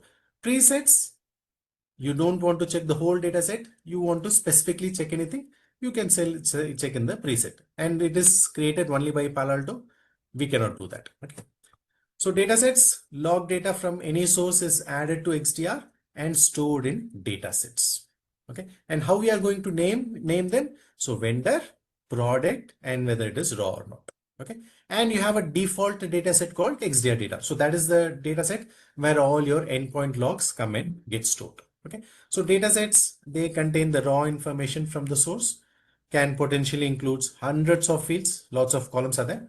You need to check the schema to identify what are the different fields. Okay, and these logs may be passed on ingest to transform the data before storage. So everything has to be coming via your parsing rules only. So your parsing rules will ingest, check what is required, check what is not required, and then store it in the data set. Okay. So what is the purpose of data set? It will support various sources for enhanced analysis. It serves a specific role in security monitoring. Okay, which is the primary data set, default one, XDR underscore data. Okay, so this is for all the events coming from XDR agent. So whatever logs the agent at the endpoint is sending, everything is available in my Cortex XDR dataset. Okay. Then you have other dataset examples. Let's say PanW. Again, what is the vendor? PanW. So it is your coming from your PanW some device. Okay. So these are all different type of datasets which are created in your XDR. Okay. Yeah. And then you have presets. Now, what are presets? They are specialized configurations. Okay. Within your data set, you have specialized configurations designed to facilitate efficient and focused analysis. Okay. Of specific areas of network and endpoint activity. So within a big data set, anything focused you want, you can check for the preset. Okay. So these are nothing but subsets of data set. Inside a data set, you have subsets and they are presets, grouping of fields. So some fields are grouped together. We have efficiency benefits. Why? Because again, I don't have to search the whole data set. Instead of that, I can just check this one alone. The efficiency will increase. That is, I don't have to use more CPU cycles, more process is not used. Okay. And these are few presets, example for presets within a data set. You can check these things. Okay. And within a preset, you have two types. You have a regular preset and then you have a story. Okay. So preset refers to a configuration designed to facilitate target analysis. We know that. What is a regular? Now inside a classification of preset, right? So predefined configurations that organize fields relevant to specific areas of network or endpoint activity, they are available in regular presets. Okay. So relevant to specific areas, you create a regular preset. So typically include essential attributes designed to streamline the analysis process. Okay, so that is your basic regular presets. Another type is story. Now, what does story do? It will give you information in a narrative format as a story. Okay, so story presets are special type, which is used to organize security data in a narrative format as a story. Okay, so highlighting the sequence of events, relationships, and cause and effect scenario. Okay, so this will emphasize storytelling. Okay, by presenting data from multiple sources and putting them in a specific data set. So what is the importance or what is the goal? It is to contextualize security events within a broader narrative framework. Okay, helping to understand the progression of a case. Okay, so it will be like a narrative format, like a story. Okay, now what is the difference between regular and story? So regular will regulars are, they organize data by categories. Okay, here it's a story driven format. In story, it's a story driven format for clearer analysis. Okay, so that is the difference between regular and story. And the last part is storage. Now, what are the two types of storage? Hot storage and cold storage. Now, this also we discussed in the whiteboard, if I remember. Yeah, we have hot storage and cold storage. Okay, so what is hot storage? So XDR uses both hot and cold storage for efficient data management. Now, what is hot storage used for? It is designed for active data. Okay, whatever is more recent active data, for that hot storage is used. Cold storage is meant for long-term retention and historical data. Okay, so which is older than 30 days, older than 31 days, they are all available in cold storage. So each type serves different use cases based on the performance and accessibility needs. Okay, so we'll explore this. So first, hot storage. Now it is used for real-time, fully searchable data. Okay, so it is designed to designed to provide quick access. So whatever is readily available, most recent one, for that your hot storage is used. Okay, so to active data for immediate analysis, investigations, and threat hunting. Okay, and this is the default data set format for active real-time data. And whatever recent security events you are checking, ongoing investigations you are doing, it is ideal for that. Okay, and this is very quick and responsive since it is the most recent data. It will quickly gather the information and provide it to you. Efficient querying. Okay, what is the syntax? Again, data set equal to give the data set name like this one. Okay, and it will return large data sets. Use limit stages to manage the query results. So limit you can use the limit command. Limit, let's say only I want 50 results, use the limit command. Okay, so this is hot storage for more real-time and more recent data. Similarly, cold storage used to retain older ones. Okay, so older archived data for long-term use, primarily for historical analysis, compliance, and audits. Okay, so this will store older data that is infrequently queried. So whatever is there getting stored, infrequently used, so it will be storing all those things. So designed for audits, compliance checks, deep historical analysis. Okay. So here, since it is older one, the time taken to give the output may take longer. Okay. So data retrieval may take longer due to reduced accessibility. Okay. And what is the syntax for that? You need to mention cold dataset, give the dataset name, and it will give you the output. Okay. So useful for retaining data over extended periods for with less frequent access. Okay. Now this is very important. You have the compute units. Okay.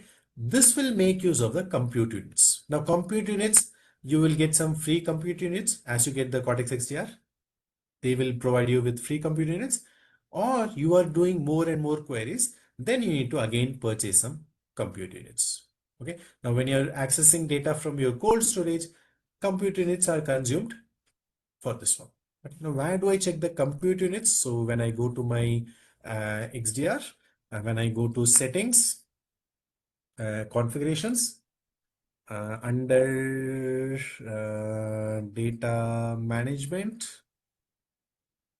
under data management, I have the compute unit usage. Okay, there it will let you know how much compute unit free, okay, and how much you have purchased, how much compute units have been used. Okay, so all this information you can view it here under data management, compute unit usage.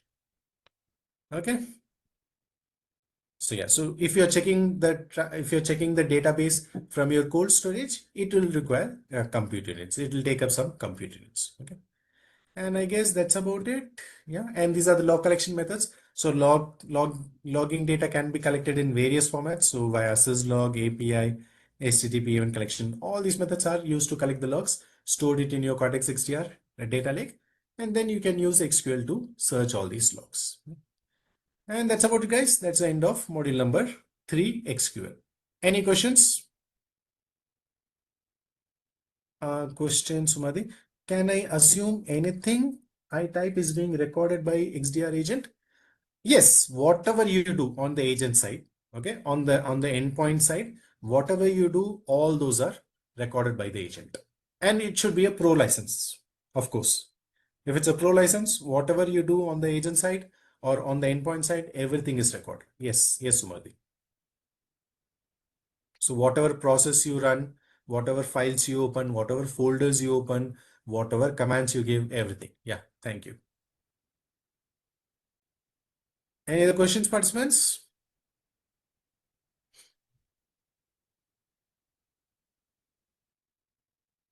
No? If no questions, give me a thumbs up then. Thank you, Irfan. Thank you, Jin. Thank you. Thank you, Henry Jayo. Thank you, Kwan. Awesome. Thank you, guys. Thank you, Sumadhi. Okay. Great. Okay, so and these are the 4 labs you'll be doing. Again, you would have done this in your engineering course, but now you will be doing these labs in your simulated lab environment. If for your analyst course, you have a simulated lab environment, there we need to do these labs. Okay. Yeah, so 3 modules done. What is the time? Oh, time is already 12:30. Okay. We have one more module, guys. So what shall we do? We can go for lunch and come back and then complete the module. Is that okay? Because it's already 12:30 Singapore time. Shall we go for lunch? Shall we break for lunch? Yes. Okay. So Sumati says okay. Kwan says okay. Doug says okay. Irfan says okay. Jin says okay. Okay. Then so many thumbs ups for lunch break. Okay, guys, we'll break for lunch and it will be a 1 hour lunch break. Okay. I hope 1 hour is sufficient. Yes. Okay, guys, so we'll meet you after the lunch break. Thank you. I'll put on the timer for lunch break. Have a good lunch, guys. Eat well.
Hello, participants. Good afternoon.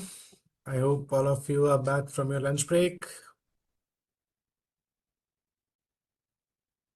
Hello, everyone.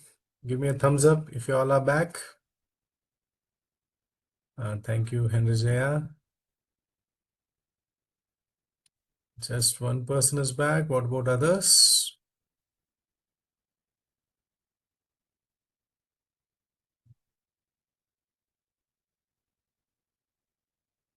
Thank you, Sumadhi. Thank you.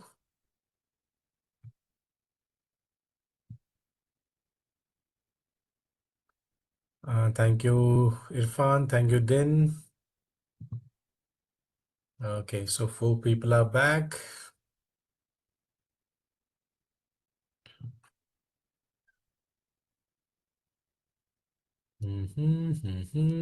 Okay, then.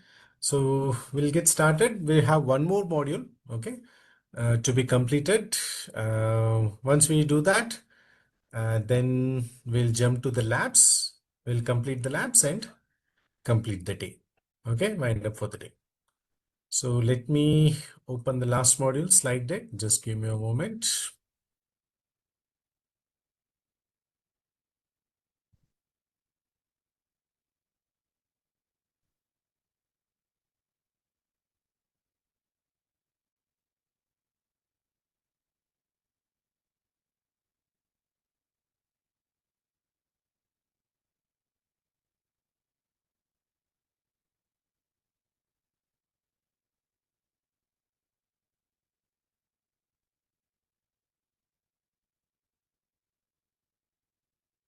Yeah.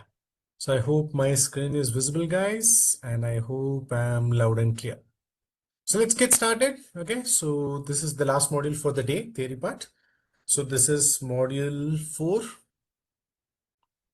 of our course, which is about alerting and detection. Now, yesterday itself, we saw the detection rules. Okay, so we spoke about IOC, how to configure the IOC, how to configure the BIOC rules, how to configure the correlation rules. Okay, so all those detection rules we covered yesterday itself.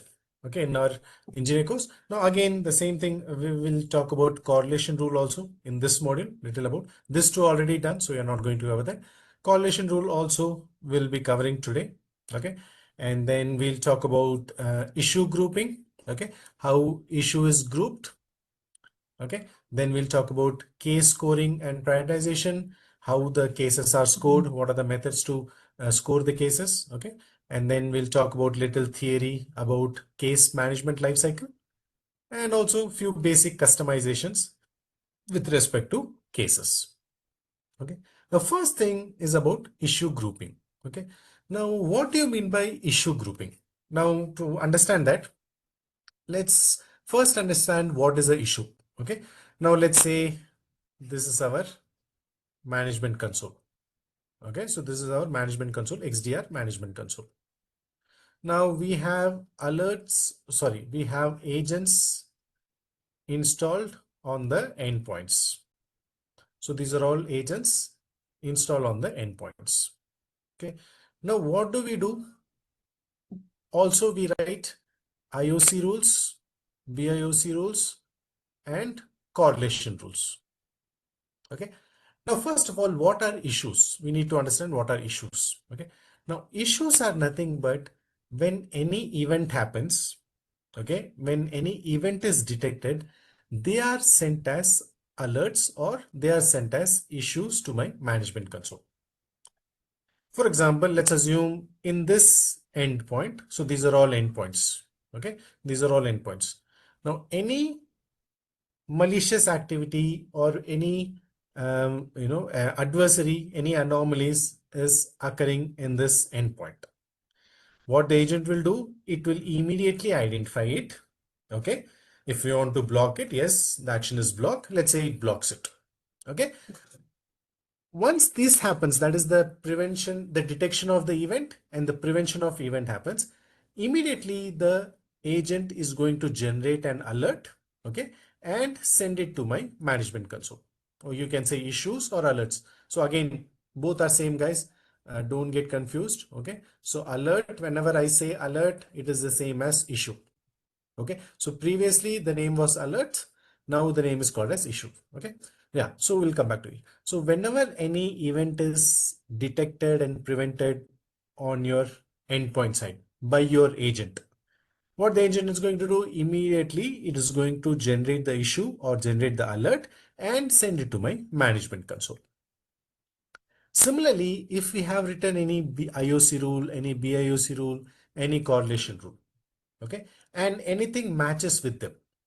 So let's say for an IOC rule, I have written, hey, if any process, let's say W script, which is like a malicious one, W script exe, okay, whenever W script.exe is opened in any of the endpoints, or whenever this process is run, immediately you generate an issue. Okay, so that issue is generated and it's available in the issues table. Now here you are going to maintain a issues table, okay, where all the issues are put together. Okay, whatever issues are coming, let's say this agent sends an issue, this agent is sending many issues, all the issues are put together on the issues table. Okay, so any events occurring in your endpoint side or any events due to your IOC rule, BIOC rule, correlation rule, whatever it may be, it is going to generate the issues. Okay, now whatever management console or XDR tenant will do is it will have something called containers. Okay, within the XDR, it will have something called containers. Now, what are these containers? Okay, now these are nothing but they are called as cases. Okay, cases, or the previous name was incidents. Previously were called as incidents, now they are called as cases. Okay, now what is this cases? These are nothing but containers which have similar kind of issues. Okay, for example, let's say a malware is identified here. So malware is identified in this endpoint. So the agent identifies that hey, so and so malware is identified. It will detect it, prevent it, and generate the issue, send it to the management console. Okay, now that issue will go and let's say it is put it in this container. The same malware, let's assume the same malware is identified in this endpoint as well. Okay, again, this agent will be able to detect it, prevent it, and it will send the issue to the management console. Okay, now what the management console will do, it will see another issue very similar to this one. So both are due to the same malware. So same artifacts. Okay, so what it's going to do, it is going to take that issue and put it in the similar container, or not in the similar, on the same container. Okay, so what this container of case is having, it is having similar issues which are identified. Okay, now another set of malware, some other set of malware is identified, or some other, let's say, anomaly is identified. Whenever the issues are similar, okay, those issues are put together in one container. And these are all called case, let's say call it as case 1, case 2, case 3, case 4. Case 1 will have all the similar type of case issues. Case 2, other type of similar issues will be put in case 2. Others type of similar issues will be put on case 3. Okay, so like this, all these are cases which have similar type of issues put together in that. Okay, now what is the threshold? How many issues can be there in a case, and then, or how long will the case take the issues? Regarding that, we'll talk about it tomorrow. Okay, when we talk about case management, we'll talk about all those things. How many issues can be there in a case, all those things. Okay, but as of now, just understand, if similar type of issues are identified, okay, they are going to be grouped together and put it into one container. That is nothing but your issue grouping. Okay, now correlation rule also will do the same thing. Correlation rule means if issues are generated from the correlation rule, they are all same type of issues, so all those will be put in a same container. Okay, so it will help in issue grouping.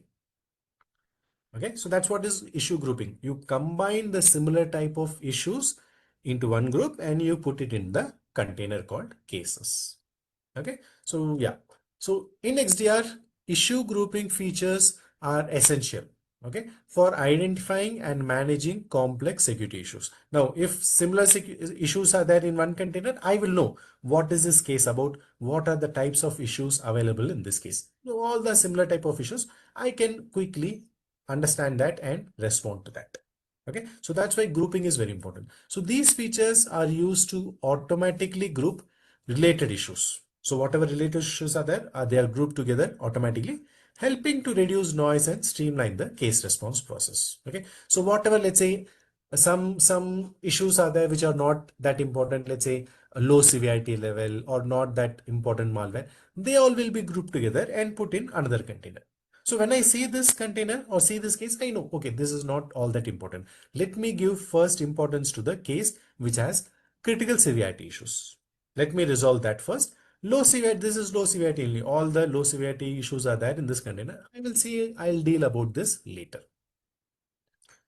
Okay, so that's why it is used for. Okay, so you can create automated case creation. So automatically the cases are created. Okay, contextual linking, noise reduction, cross asset correlation, case timeline, machine learning integration. All these are few features of issue grouping. Okay.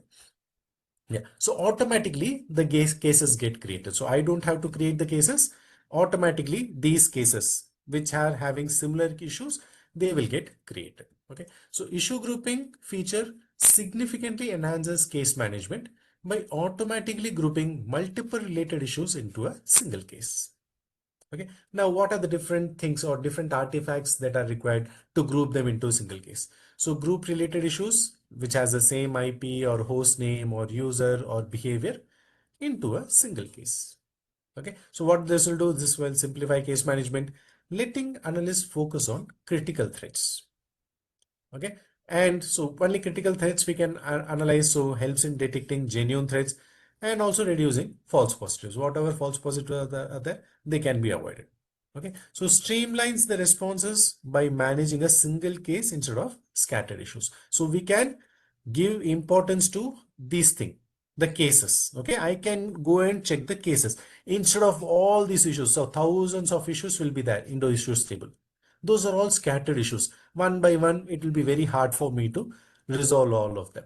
Instead, when I see a case, all the issues which are similar are combined. I can resolve from my case itself. And whatever is important, I can give importance to that. Instead of checking the scattered issues here one by one, what is important, what is not important, everything I have to go through. Instead of that, I can directly go and check the cases. Okay, so that is your case, sorry, issue grouping. Okay, now correlation rule will play a very important role in grouping the issues. Okay, so custom rules, we can create custom rules to offer correlation rules. These rules analyze factors like issue severity, source, context. Okay, and based on that, they will combine the issues, put it into a case. So I can tailor it to my organization needs, right? So I can customize correlation rules to align with our organization specific security needs, ensuring related issues are treated as part of the same case. Okay, dynamic adaptation. So correlation rules can be adjusted in real time as well to respond to whatever new emerging threats are there and whatever changes are happening in my security landscape. Based on that, I can adjust the correlation rules. Okay, so if I do that, it will make sure the system remains effective as new patterns and attack vectors arise. Okay, now we'll see how to configure the correlation rule, which we did yesterday itself. Okay, so how to configure the correlation rule, what are the different things in a correlation rule. So correlation rules provide powerful abilities to detect patterns and generate the issues. Okay, so there are two locations from which you can create, test and save correlation rules in XDR. Okay, and what are the key capabilities? So it has flexible syntax. We have actionable issues. Okay, what is action we want to take? Additional analysis if you want to do, we can do that. We want to do a drill down query in your correlation rule, we can do that.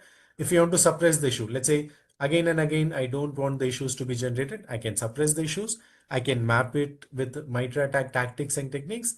I want to export and import these rules, that also I can do. Okay, so these are few key capabilities with respect to your correlation rule. Now, correlation rule can be done for a real time, or we can also schedule the correlation rules. Okay. Now, real time, when do we go for a real time correlation rule is when we want to scan something simple in real time. Okay, so real-time correlation rule scans the incoming stream of events during data ingestion. So as the logs are coming from my third-party source or uh, from my endpoints, as the traffic is coming, as the logs are coming, that time itself it will do real-time checking. Okay, so it is more suitable for single event. Okay, simple single event queries. If you want to do, you can do the real-time correlation. Okay, so no aggregation stages, no, you're not joining it, unioning it, no snapshot data set, and generating issues to node issues, node output data set, right? Just simple checking. You want to check something simple. Let's say if from this one, I want to filter out the action process, only this one, if this event is happening or not. Okay, very simple query. If I want to do on the incoming stream, I can go for a real-time correlation rule. Or I can also go for scheduled correlation rules. Now this I will use for complex queries. If I have any complex queries, lot of things has to be checked, then I can go for schedule. Okay, and this is time based. I can schedule when this query should run. Okay, so this will support complex queries like this one. So many things, multiple things I want to check, I can go for a scheduled query. Okay, now where do I configure this? So already we saw where do we configure the correlation rule. So when we go to Mm, threat management. Okay, under threat management, I have the detection rules under which correlation is also there. Okay, so yesterday we saw we created how to create a correlation rule. So just click on add correlation and we need to populate all these things. Okay, so first give a rule name. Okay, what is the rules correlation rules name? So test rule, just for example. Okay, then you have a description. Give a description. Then comes your SQL query. Okay, so what you want to detect, in which database you want to detect, what is the field you want to detect, what is the filter or parameter you want to detect.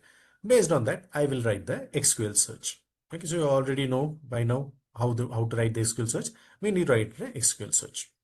Then comes your time schedule. When I want to run this query. Okay, whether it is in real time or I want to schedule it, or I want to run this correlation rule every 30 minutes, or I want to run it every 1 hour. Okay, so all these options are there. Let me zoom out a little. Oh, sorry, I zoomed in. Yeah, so time schedule. So when I want to do this, whether I want to do it daily, okay, or whether I want to run it hourly, or when I want to do. And I also have the time zone as well, or based on which time zone I want to run it. Okay, then comes your time frame. Now time frame will tell you on which time frame the logs should be checked. I want to check the logs which have got added in the past 1 hour, or I want to check the logs for the past let's say 5 hours. Okay, or let's say I want to just check the logs for the past 5 minutes. Okay, so what is my query time, what is how much logs I want to check, what is the time frame of the logs I want to check, I can define in the time frame. Okay, then comes issue suppression. Issue suppression means I don't want to keep on getting the issues. Okay, yes, I'll get the first issue, well and good. Okay, after that, if it is matching the same parameter, let's say based on the time in the we'll say time. Okay, for a period of 1 hour. Okay, for a period of 1 hour, again I don't want the same issue. If the same issue is coming, you silent that. I don't want that. Okay, so that is your issue suppression. So once I get this issue, in the next 1 hour, if I'm getting the same issue, I can suppress that. Okay, so that is issue suppression. And then the final one is the action. What is action you want to take? Now, here's what we are going to generate the issue, right? If the event is happening, I'm just generating the issue. So select generate issue and configure all these things. So issue settings, you want to give a name to the issue, give that to which domain does it belong to, what is the severity level, what does the category it belongs to, mention all these things. You can give a description.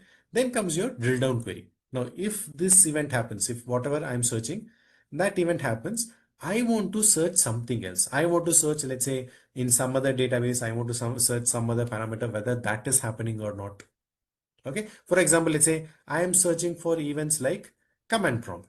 Okay. For that, I will write the query whether command prompt is there or not. Let's say command prompt is there. Then I will search, okay, in any any putty is there in command prompt or not, right? So I want to drill down further. Okay, command prompt, somebody is running. Okay, whether they are opening a putty session in the command prompt or not, that I can do using drill down query. Okay, so if I want to search further, I will make use of drill down query.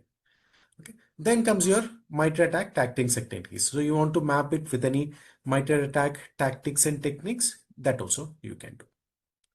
Okay, then comes your final thing, fields mapping. How you want to map it to the issues. So issues, we have already existing columns, right? So in the issues page, you will be able to see all the existing columns. You want to map the output to any of those existing columns only, then you can use the predefined fields. Okay, or no, you want to define your own fields, you want to define your own column names, then you can do that as well. Okay, so yeah, so that's how you create a correlation rule. So once you create a correlation rule, whatever issues are being generated from this one, they all will be grouped together into a single case. Okay, yeah. So yeah, so this is how you create the correlation rule. So what is the name? You have a description, give the description. You want to write the query. Okay, so what event you are searching, how you want to check the fields, what are the different things you want to filter out. Depending on that, you know how to write a SQL search. So query you can write. How, when you want to schedule it, mention that what is a time frame, query time frame, how much logs you want to check, you can select that.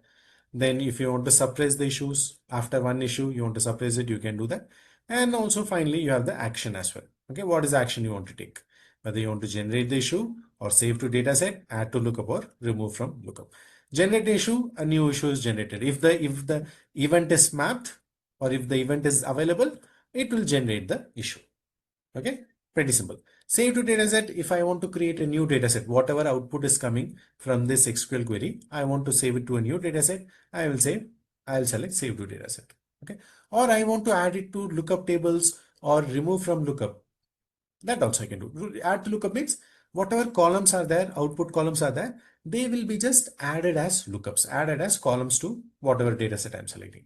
Remove means if the columns are already there, those columns are removed from the existing database or data set.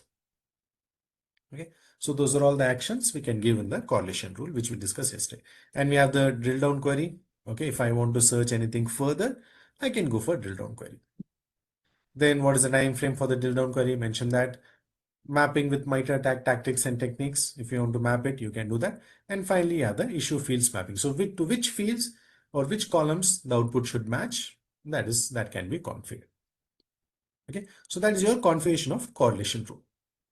Now, once the issues are created, what did we discuss? They will go and sit in the, where is it? Yeah, they will go and sit in the cases. Okay, now how these issues are sitting on the cases or how they are added one by one. If I want to know, I can go to my cases. I can go to my cases and you have an option called timeline. Okay, now to show you that in my XDR console. Now, where is the issues and cases? First of all, you have a separate tab called cases and issues. Okay, now issues will give you all the issues. Whatever issues are being generated, they all will be updated in this page. Okay, so this we already saw how the issues are and how they are ordered. Right? So whatever issues are generated, whatever alerts are there, they are all available in this page. Okay, now these issues, whatever similar issues are there, they will get combined to create cases. Now, first time I'm going to cases page. Okay, now when I go to cases, now just example I'll give you how the cases are. Okay, now when I check, now this is one case, this is another case, this is another case. These are all cases. Okay, now when I click on any of the case, the expanded view will come on the right hand side. Okay, so this is your panel list of cases and this is your expanded panel. So whichever case I create, I will get information about that one on the right hand side. Okay, now you see, let me click on this case. Now this case has 444 issues combined. Okay, you can see here 442. Oh, sorry, I'll zoom out little. Yeah, you can see 444 total issues are there in this single case. Okay, so some similarity was there in these 444 cases. They have been identified and put together into this case. Now, when I go to this one, this case has only 7 issues. So 7 similar issues were identified, put together, and this case was created.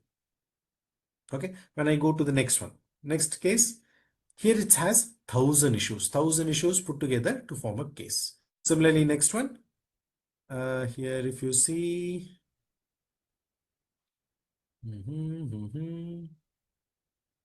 there are only 4 issues, right? So like this, all the similar issues which are coming together, they are grouped together, put into a case. Okay.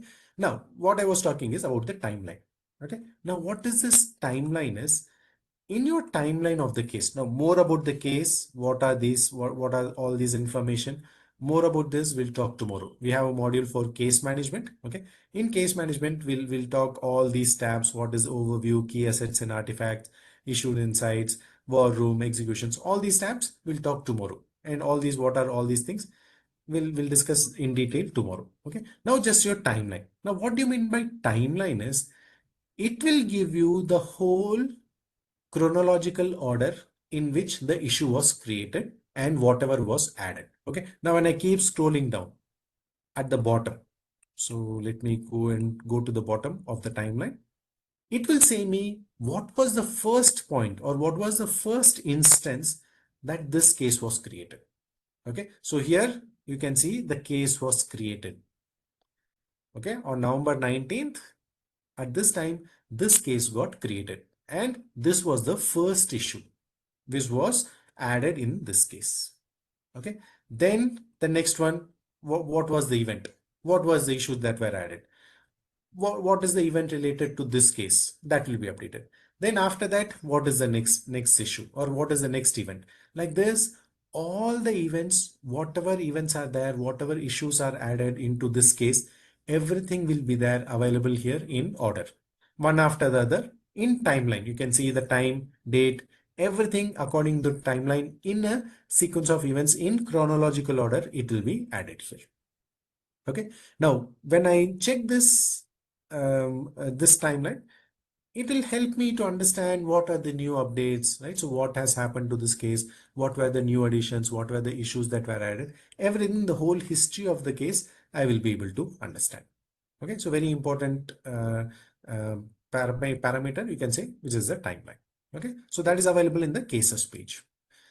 So once XDR groups the issues, okay, into a case, it provides a timeline view. That is this one, just now we saw, okay. That shows how issues and related activities unfold over time. One after the other, how the first issue was identified, how the case was created. After that, whatever activities were there, everything will be available in order, okay. So this feature provides a chronological view of updates to the case, such as whatever new issue groupings have been done, status changes and other modifications, anything about the case, whatever events have been done, whatever activities has been done, everything will be added in the timelines. Okay, all the events will be updated in the timelines. So the timeline aids in case investigation as it helps in comprehending the full scope and impact of the attack. Okay, so that is your case timeline. Then issue grouping, so issue consideration. So XDR correlates related issues into a single case and hence reducing the overall volume of issue. Yeah, issues may be multiple, but when they're combined, put into a case, we will get only cases.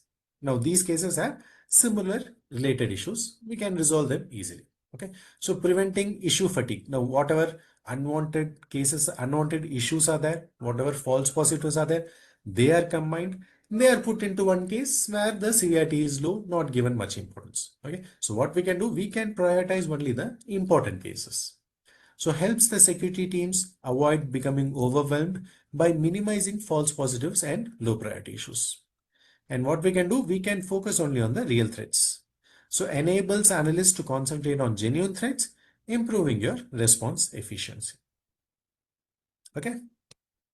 Yeah. So that was about issue grouping and correlation rules. Next, we'll talk about case scoring and prioritization. Okay. Now, how we can prioritize a case? Okay. What are the factors to prioritize a case? And also, how do we score the cases? So we have something called scoring. That is again to prioritize the cases. Which case has how much score?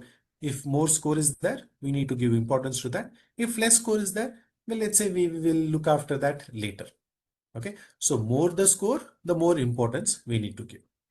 Okay. So we'll talk about case scoring and prioritization.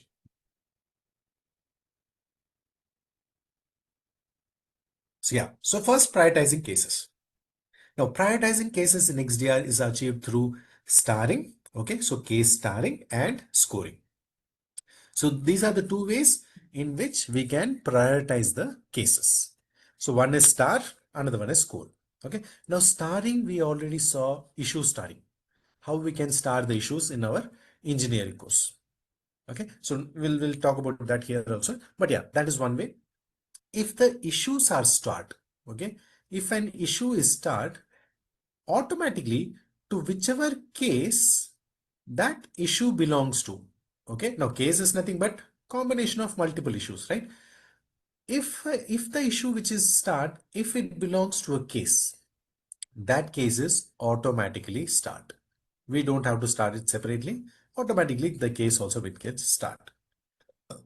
Okay, so yeah, so starring will allow the security teams to highlight and filter the most critical cases, okay, making it easier to focus on what matters most. Okay, case now starting nothing but just visual understanding. Okay, visually if you see a case is started, that means we can understand, okay, this is important. If the case is not started, not start, we will understand, okay, it is not that of importance, not much of importance. Okay, similarly scoring. Okay, case scoring will assign a numerical value, a number between 0 to 100, okay, is assigned to each of those scores, to each case based on the severity, helping to prioritize responses effectively, right? So based on the severity level, we can assign the numerical values as scores to the cases. Okay, so from 0 to 100, any value we can give. Again, more the value, more important it is. Less the value, less important it is, right? So yeah, just basic idea. Okay, so first, starring cases. How do we star the cases? So for this, we need to go and star the issues first. Okay, so we already saw. So allow security teams to highlight and focus on the most critical cases, acts as a visual marker, just visual marker. If it is starred, let's assume it is important. Okay, so acts as a visual marker on the cases page and dashboards, making it easier to identify key cases and at a glance. Okay, so if enables efficient filtering of cases, narrowing down the scope of those marked as important. Now, how do we start this? Pretty simple. So first option is go to issues. Oh, sorry, case configuration. If the issues are starred, we'll be able to see here. Yeah, you can see here. Some of the issues are starred here. That means these are important. Now, to whichever case this issue belong to, that case is also starred. Now, when I go to cases, you can see here, you have a star symbol. Okay, that means this case has issues which are starred. Pretty simple. Okay, now issues, how to start the issues. First, how to start the issues. For that, I need to go to case configuration. I have the start issues option. Okay, now I need to create a new rule. So I think yesterday we did, right? Yeah. Okay, so I'll edit that. So how to add it? So click on add starting configuration and you'll get it here. Okay, so give a name for this starting configuration. If you give a comment, if you have, then we need to define the criteria. Okay, what should be the criteria that the issue gets start? Now here what the criteria I have given is if the severity is high or critical. Okay, if the severity of the issue is high or critical, and if the host is 32200. Okay, if the issue is coming from the host 32200 and the severity is identified as critical or high, you star the issue. So this is, let's assume this is a very important server. My endpoint is a very important server. And from that server, if any critical issues and severity issues are coming, sorry, critical issues or high severity issues are coming, I want to know that. I want to star them. Okay. So create a filter. You can click save and your rule is created. Now, after this, whatever issues are coming from my 32200 endpoint, and if their severity is critical or high, they will be automatically start. Now, remember issues will be start. Okay. Now, when I go to issues, those will be start like this one. Okay. So now I will know, oh, these issues seem to be important. I need to resolve these things first. Okay, I will easily know. Okay, now if this issue is start, okay, now let's assume this issue belongs to some case. Now again, whatever similar issues are there, they will be combined together and the case will be created. Okay, and if that issue is start, automatically, as I said, the case also will get start. Okay, but here I have the option of manually removing the case. Let's say I have resolved this one. I don't want the star anymore. I can just go and manually remove the star from the case. And the star is removed. You can see here. Okay, it is blank. That means the star is not there. Maybe this is not all that important. Or again, I feel, oh no, this is very important. I can manually star this case as well. Okay, so here for cases, I can come and manually star it and unstar it. Okay, now these are all cases which are starred. Now, is there any case which is not starred? Let's see, let's explore. What are the cases? No, almost all the cases are starred. No low severity, nothing. Okay, it seems all. Here you can see. No. These are also starred, right? This you can see. This case is of medium severity. Okay, and it is not starred. Okay, so I can know, okay, this is not of that much importance. So I will leave it. Or no, or if I feel, let's say I'm the administrator and I feel, okay, this is the important case. Okay, what I'll do, I'll star this as well. Now, if this is also starred, now all the administrators, whoever is working, they will be able to figure this out and they will be giving importance to this one. Or manually I want to unstar it, that also I can do. Okay, so that is your case starring. So yeah, this we saw. So use cases, proactive management. Okay, so automatically highlight cases involving key assets such as critical servers or high risk users and streamline workflow. So you can reduce the manual intervention by setting up configurations to automatically star recurring critical cases. Okay, so yeah, so that is about starring, and we saw how to star. So go to case configuration, start issues, add a starring configuration, and configure the criteria, give a name, configure the criteria, and your case to be, issues to be starred are ready. Okay. So once the criteria is defined, click on create and you will get the issues start. And if the issues are start, cases also start. Okay. So that is one way to prioritize the cases. Another way to prioritize cases is case scoring. Now, what do you mean by case scoring? Now, scoring is nothing but you are going to assign a numerical value. Okay, a number between 0 to 100. Okay, a numerical value is going to be associated with the cases based on, again, what is the severity level and potential impact. Based on that, a number is assigned. Okay, again, more the number, more the value, more important it is. Okay? So we can help the value to prioritize cases by allowing a comparison of scores. Okay, ensuring the most urgent threats are addressed first. So more the score, attend to that first. Okay, so here integrates with both automated and manual process, providing fixed flexibility in how the cases are assessed. Right, so either you can do it manually or you want to automate it. That also you can do. You have the automation option. Okay, now first of all, what is the purpose of case scoring? So the purpose is to assign numerical values to cases for prioritization. A number is assigned and quickly assess what is the severity and impact. Okay, scoring methods, very important. One is rule based. Okay, then you have smart score, then you have manual. When you say rule based, I need to define a rule for it. How the cases and issues are going to get values, how they are going to get scores, I need to write rules for that.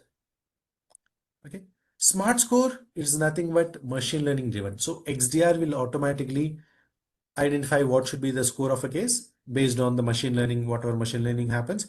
based on whatever issues are added into the case. So it will look after all those issues, automatically calculate and say that, hey, this is a very important issues, and hence the case score should be so and so. Okay, so XDR will decide how much score it should be given to the cases. Okay, then finally, user defined, we are going to just assign a value. So if I feel, let's say, oh, this is a very important case, let me give the score as 85, or let me give a score of 75. I can enable, I can give the values myself. Okay, or let's say any score, any cases of less importance, I will go and give the value, case score value as 20 or 10 or 15, because it is not all that important. Later, maybe later we can check that. Okay, as of now it is not important.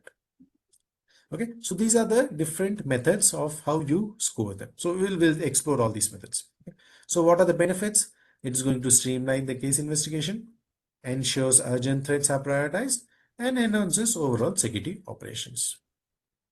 Okay, so first we'll talk about rule-based scoring. Okay, now what is rule-based scoring? Rule-based means we are going to write the rules. It's going to be based on the user-defined rules that evaluate issue attributes. Okay, for example, based on IP address, host names, or user activity, based on all these things, right? Now, what is the benefit? Provides a tailored scoring mechanism that aligns with the organization's specific risk profile and security policy rules. Use case, cases involving critical servers or sensitive data can be assigned higher scores to ensure immediate attention. Okay, now what do you mean by that? Now, how do we do this? So first we will explore how the rule-based scoring is done. Okay, now where do we do this? Again, we need to go to case configuration. We have the case scoring option. Okay, so here we have scoring rules where we can add the rules. Okay, so this is your rules, or you want to go for automatic scoring, that we need to enable here. But first we'll talk about rule-based scoring. Okay, now here already few existing rules here. Now how to add a new rule? So let me click on add scoring rule. Okay, give a name for this rule. Let's say server rule, server 32200. Okay, so let's assume whatever issues are coming from my server 32200, that is very important. Okay, I want to give importance to that, so I will give a name just for example. Okay, then I will give a score for that rule. Let's assume I am giving 10. Okay, the score should be 10. If a issue is generated from my server 32200, the score should be 10. Let's assume like that. Okay, now for this rule I can give a base rule. Okay, so base rule by default it is root, or whatever other rules which we have created, I can use any one of them as well. Okay, now in this case let's keep it as root itself. Then if you have a comment, give the comment.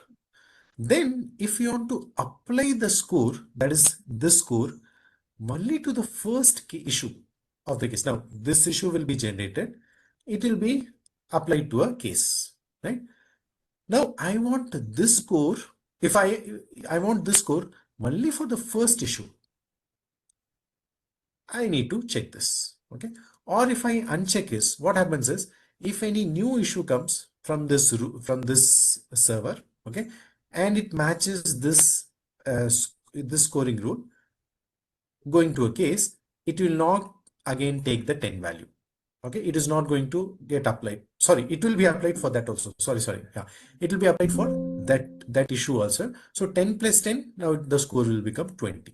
Now I'll explain what is that. Okay, how do we add that? All those things I will explain. Okay, so but if I check this score is only for the first issue, not for the following issues. Just remember that as of now. Okay, now I need to define the criteria. What should be the criteria to give the score of 10 to the issue? So let's assume again, if it is coming from this server, okay, that is this endpoint, and if the severity is high or critical, let's say I want to mention the critical severity. Okay, if the issue is coming from severity which is critical, and let's assume I can give host. If the host has the value 32200. Okay, if any issues coming which is coming from 32200 and it is having the severity as critical, give the score as 10. Okay, and you create it. Now this new rule will be created. Yeah, how do I show you? Where is the rule? Save. Sorry, I need to click on save for the new rule to get saved. Yeah. So now my new rule is created. Okay, so you can see server 32200. That new rule is created. Okay. Now what this means is let me explain that using whiteboard. Okay. Now let's say you have rule number 1 written here. Okay, then you have one more rule, rule 2. You have one more rule, rule 3. Now you saw the concept of base rule, right? So you have a base rule. Let's assume for I'm writing rule number 4 and rule number 5. And for these rules, I'm keeping rule 1 as base. For rule 5 also, I'm keeping rule 1 as base. Okay. For rule 3 or rule 6, I'm keeping rule 3 as the base rule or the root rule. Okay. Now, these are the rules which I have written.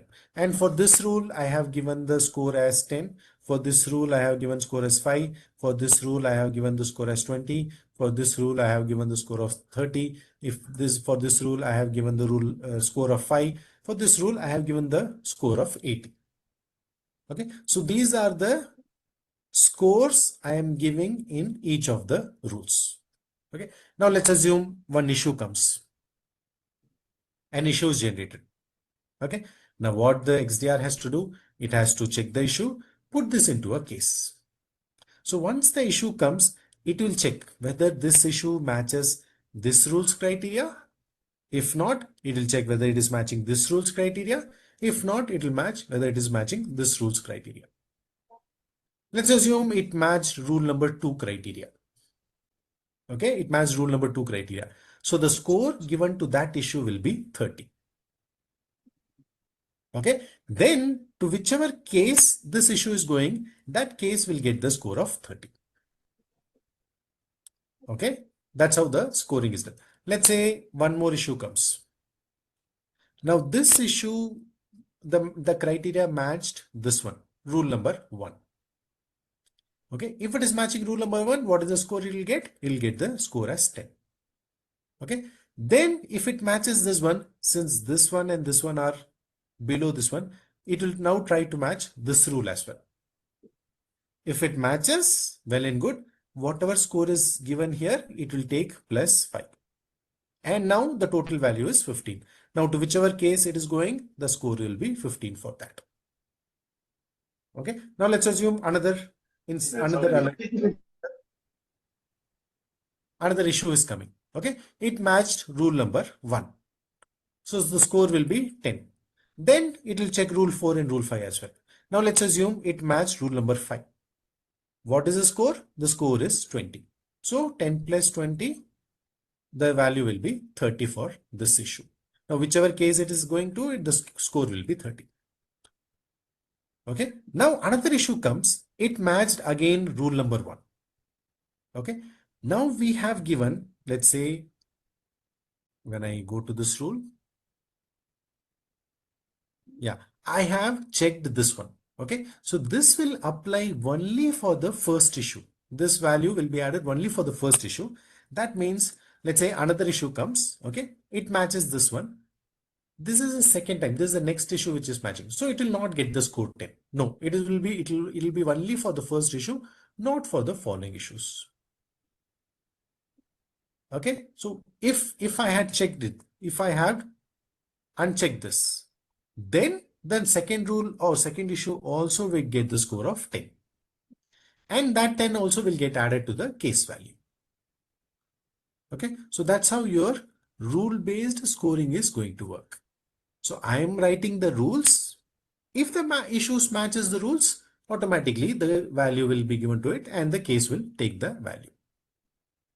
Okay. So that is case-based scoring. Sorry, rule-based scoring, not case-based, rule-based scoring. Okay. I hope you understand this.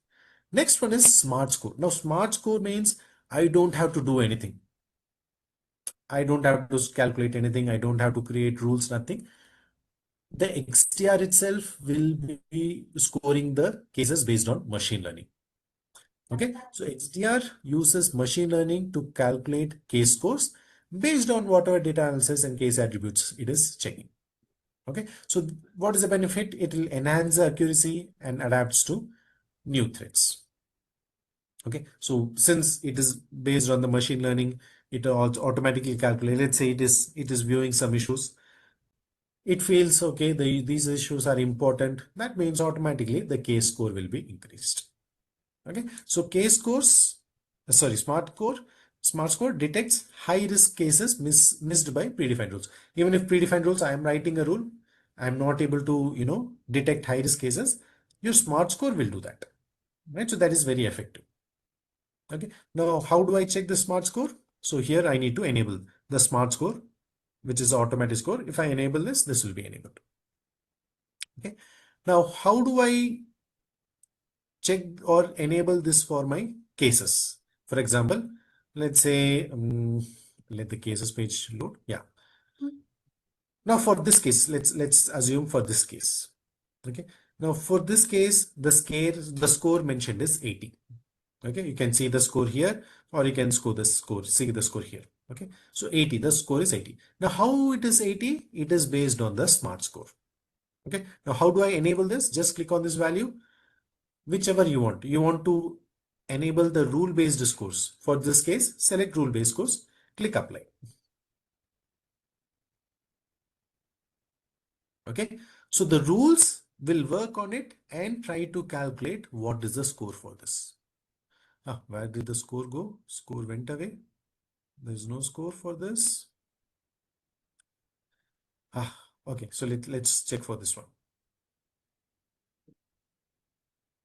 For this one. Okay, so the score is 80. Now here it is, oh, it's changed to rule-based scores. Okay, so now it is based on the rule.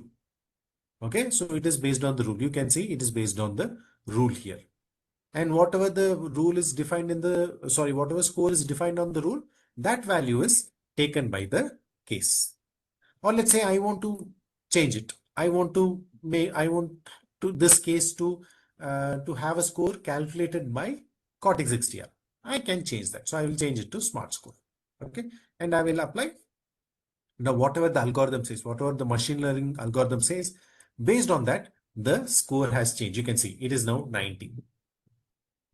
So XDR thinks, okay, this is of even more importance. It should be given a score of 90. Okay, so that is your smart score. And the third one is, oh, this is how you enable. So case configuration, case scoring, make sure you enable this one. Okay.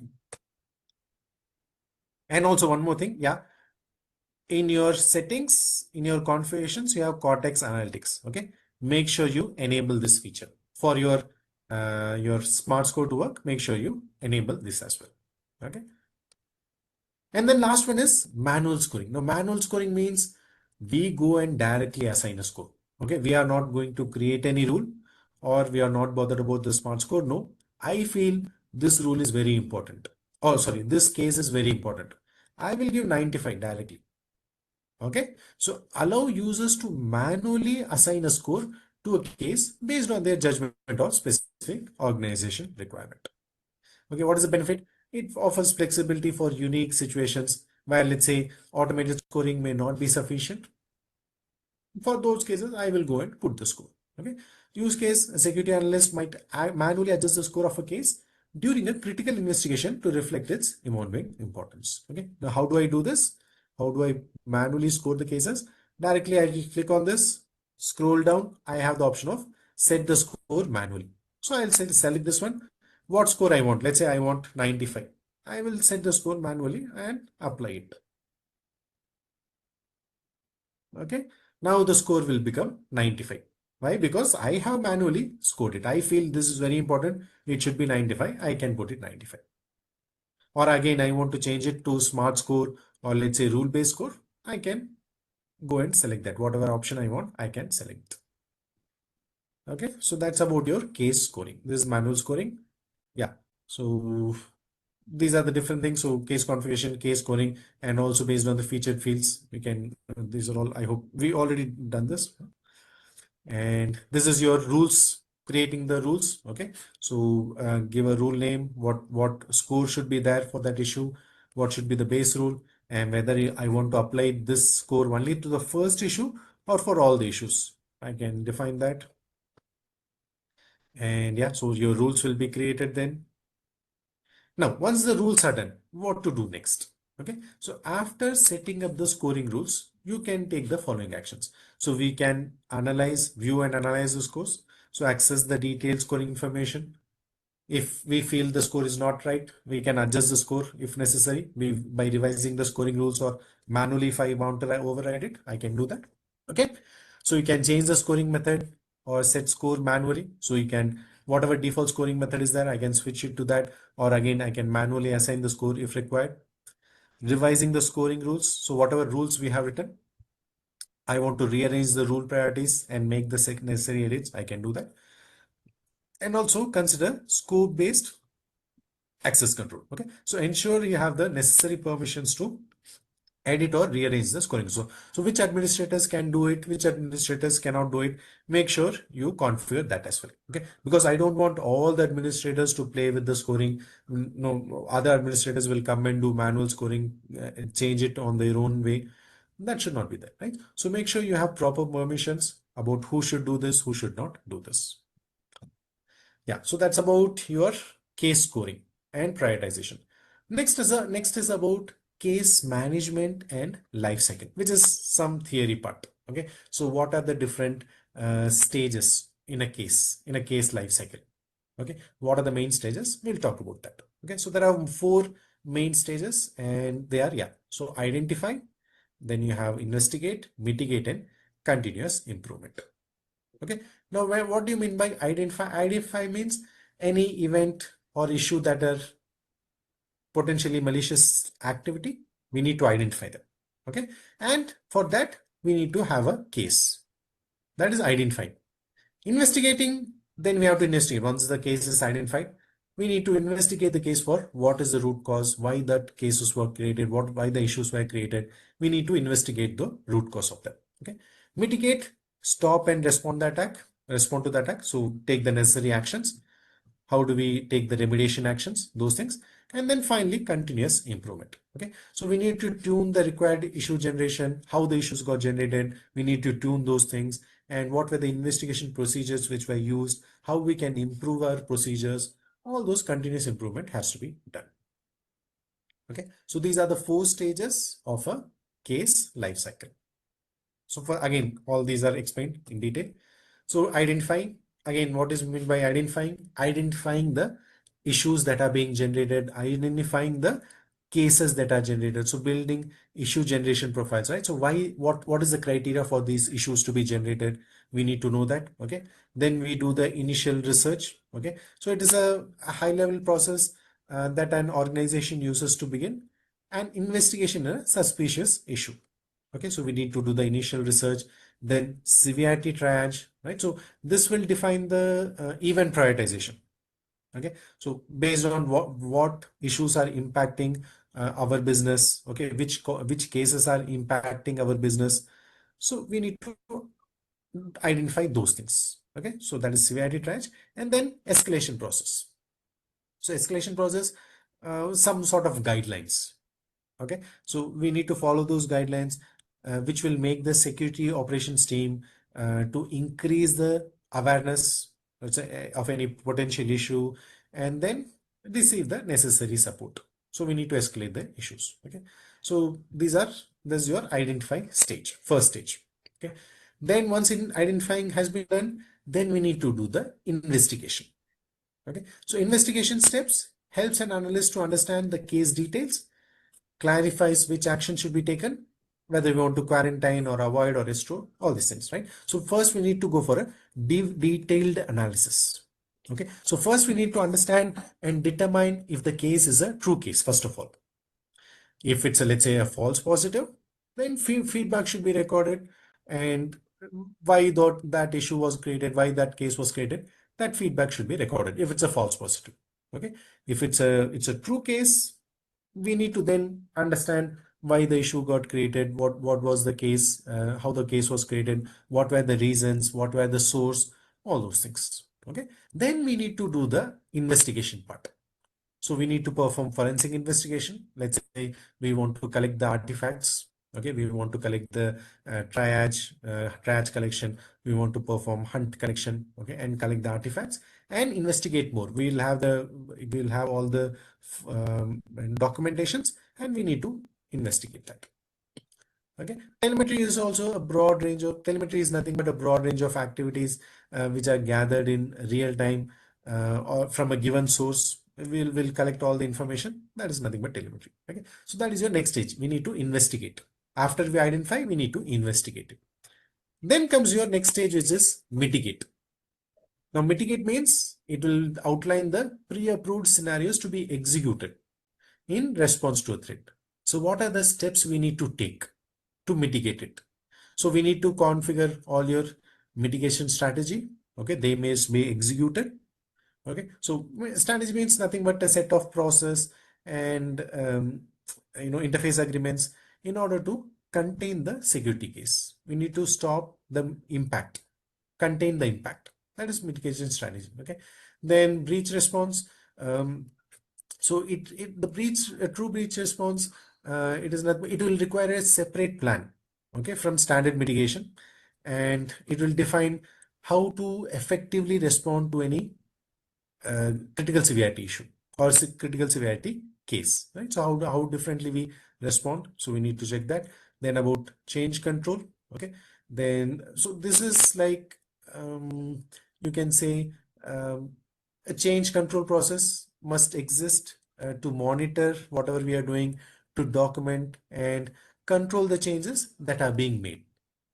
Okay, so yeah, so and also interface agreements, that is multiple teams will be working, right? So you have in your SOC multiple teams are working together. Make sure the communication between the teams are proper, so each one is doing the proper work and there are agreements between these teams. Okay, so that has to be the same. Okay, so interface agreements, sorry, and finally continuous improvement, right? So this is your last process where everything we have done, but now we need to fine tune our process, right? So whatever steps we have taken, we need to fine tune them. We need to see how we can improve, okay, what was being done and what are all the improvement we can do in that, what changes we want to do in that. Okay, then capability improvement and also your quality review has to be done. Okay, so these are the stages in your case life cycle. Yeah. Yeah, so that's about it. And the last part, some customization in the cases, right? Now, more on this we'll talk about in your case management module. So when we see tomorrow your case management module, we'll discuss more about this customization. We'll just check few things. Okay. So in customization options, when you go and check the cases page, you have few customizations. You have pinned tabs, note taking, save table views, right? Now, what do you mean by pinned tabs is when I view the cases, I have all these tabs. Okay. Now, which tab I want to view first? Let's say if I go and check this case, which tab I want to view first, that can be pinned. Now here overview is pinned. Okay. That means any other case I'm going and visiting, the overview will come. Okay. Now I want to view, let's say I feel issues and insights is a very important tab. Okay, what I'll do, I will pin this one. I'll just click on this pin one. Now, whenever I go and view any case, automatically issues and insights will be shown to me first. Let it load. So this will be shown to me first. Let's say I go to this one. Again, issues and insights will be the first thing it will show me. Okay. Then I want to, let's say, take some notes about this case. Okay. Now let's assume I'm working on this case. Okay. And I want to take some notes about it. So I have a notepad here. So click on notepad and you can take on notes here. So what is on your mind, what you feel about this, what you can do, what I should do in future. Like you have any notes, I can take the notes here. Okay, and I want to view this. So we have different views here. So when I click on this table view, all the cases are showed like this. Okay, or I want to go for the default view where I have list of cases panel here, and then the expansion of that cases are there. I can just click on this and I'll get this old view. Okay, so this is one basic thing in your cases page. Then let's assume this is one of the important cases. Okay, and I want to assign it to someone. Okay, how do I assign? I have the option of assigned here. Okay, as of now it is unassigned. If I want to assign this case to myself, I can click on assign to me, or any other administrator I want to assign. That also I can do. So drop down, all these are administrators. I can select any one of the administrators and they will have to respond to this case. Okay. Also, I can change the status. Now, this case, the status is new. Okay. So I want to change the status. Let's say I have worked on it. Okay. Or I am working on it. I want to change the status as in progress. I can select in progress. Okay. Or I want to change it to resolved. That also I can do. Okay. Let's assume, but I need to mention these things. Yeah. I need to fill up these things. But yeah, you get the action, right? So I want to change the status. I can change the status of the case. Let's say I put it to new. The status will become new then. Okay. So yeah, so these are few basic customizations. Now more on this case management. We'll talk about it tomorrow in the case management module. Okay. So yeah, so few options we have: the pinned tabs option, note taking, and your table views option we have. Then you have the status. You want to change the status, which status you want to change, you can do that. And you want to change the assignment to whom the case is assigned to, you can do that. And yeah, so that's about it, guys. That's the end of module number 4 for this course. Any questions from this?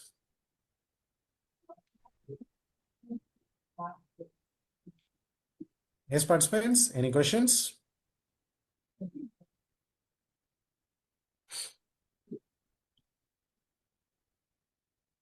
Yes, no? If no questions, give me a thumbs up.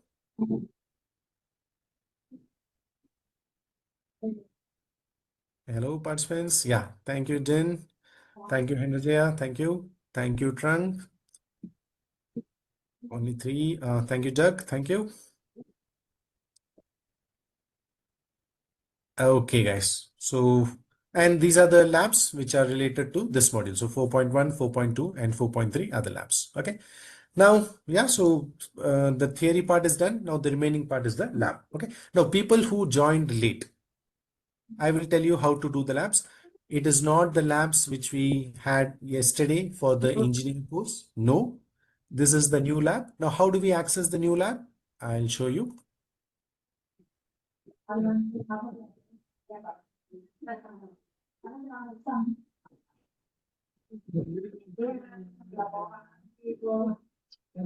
Yeah, so let me share my screen again. So guys, everyone, you can log into your learning portal. Okay, learn.paloaltonetworks.com. Once you do that, go to my courses. Okay, and click on this course, Investigation Analysis Partner Training. So Cortex XDR, Investigation Analysis Partner Training. Okay, click on this and you will come into this course. Okay, once you come into this course, come into this page, scroll down, you will have the course syllabus. Okay, course syllabus, under that, it will start from introduction. Then you have lab simulation and learning, assessment and survey and certificate. Okay, so start with introduction. Click on this introduction, click on this link. It is going to open a video for you. Okay, so let it open. Yeah. So it is going to run a video About the essentials of handling. Okay, so play that video. Again, it's nothing but what are the different modules we are going to go through in this course. Just a 2.5 minute video, like an introduction video. Okay, so listen to that video. Once you're done with it, click on next lesson. Click on next lesson. On the top right, you have next lesson. Once you do that, it is going to now take you to the lab. Okay, so lab, all the labs, lab from lab 1, 2, 3, all the labs are there till 8. Okay, so do the labs one by one. So first, let's say you are doing lab number 1. When you click on next lesson, yeah, it will load. You just need to click on the play button and your lab will open. Let it run. Just give me a moment.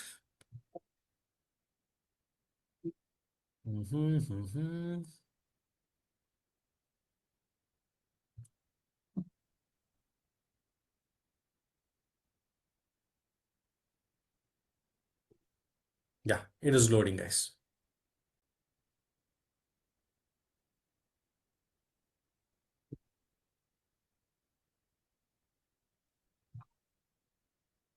Yeah. So once you click on the play button, a lab will open like this. That is your management console will open like this. Okay. Now you just need to follow the lab guide. Whatever steps are mentioned in the lab guide, just follow that. Nothing else. Okay. Then once you complete lab number 1, again you need to click on next lesson. Click on next lesson, it will go to the next lab. Okay. Once you go to the next lab, again you need to click on the play button. It will open the lab and then just follow the lab guide. Whatever steps are mentioned in the lab guide, just follow that alone. Okay. So again, as I am repeating, you will not be able to do other things. Whatever is given in the lab guide, only those steps you will be able to do. For example, let's say I want to go to cases and issues. I click on cases, it will not open. Okay, so that part of the lab is not available here. Okay, so yes, just follow the lab guide and you just need to follow it and blindly and you will be able to perform all the steps. Okay, a few steps will not be there. So for example, in one of the steps, it will say download the report and view the report, which will not be possible in your simulated environment. Okay, so yeah, few steps you'll not be able to do. Other than that, just keep following the lab guide. Very pretty simple. Okay. Now for people who don't have the lab guide, I will again send you the file. If any questions regarding the lab, please let me know. And I'll just copy paste the lab guide again for people who don't have it. And yeah, and the labs to be completed today is lab 1, 2, 3, and 4. Okay, so 4 labs to be completed, guys. Lab 1, lab 2, lab 3, and lab 4. And once done, please update in the chat box. So mention your full name. Okay, mention your full name and then please update that you have completed the labs. I will mark the attendance for you. Okay, so yeah, so we are already from 1 hour into the session. If you want to take a small break, please do and then come back and start with the labs, or you want to start the labs now itself, feel free. Okay, I'm not going to force you into anything. Okay, I'll leave it up to you guys. But yeah, guys, please start the labs. Happy labbing. I'm going to take a small break and I'll come back, guys. Okay, so I'll come in 10 minutes. If any questions regarding lab, please let me know. Okay, thank you.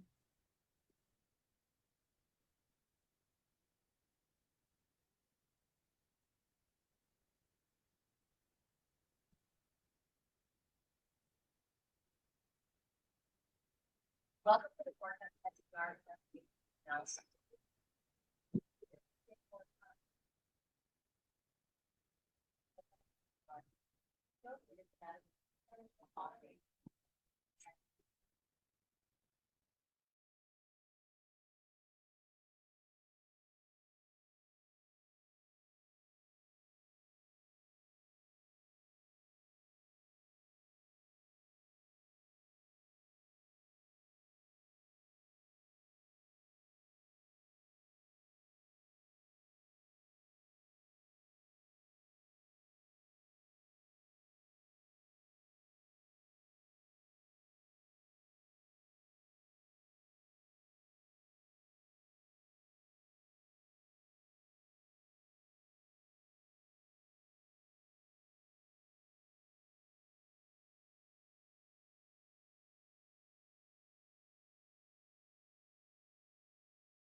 Hello, participants.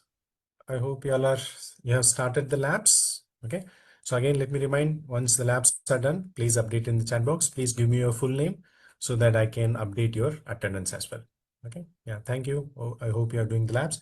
If any problems in the lab, any issues, please let me know. Or you don't know how to check your labs, please let me know. I'll help you. Okay. Thank you.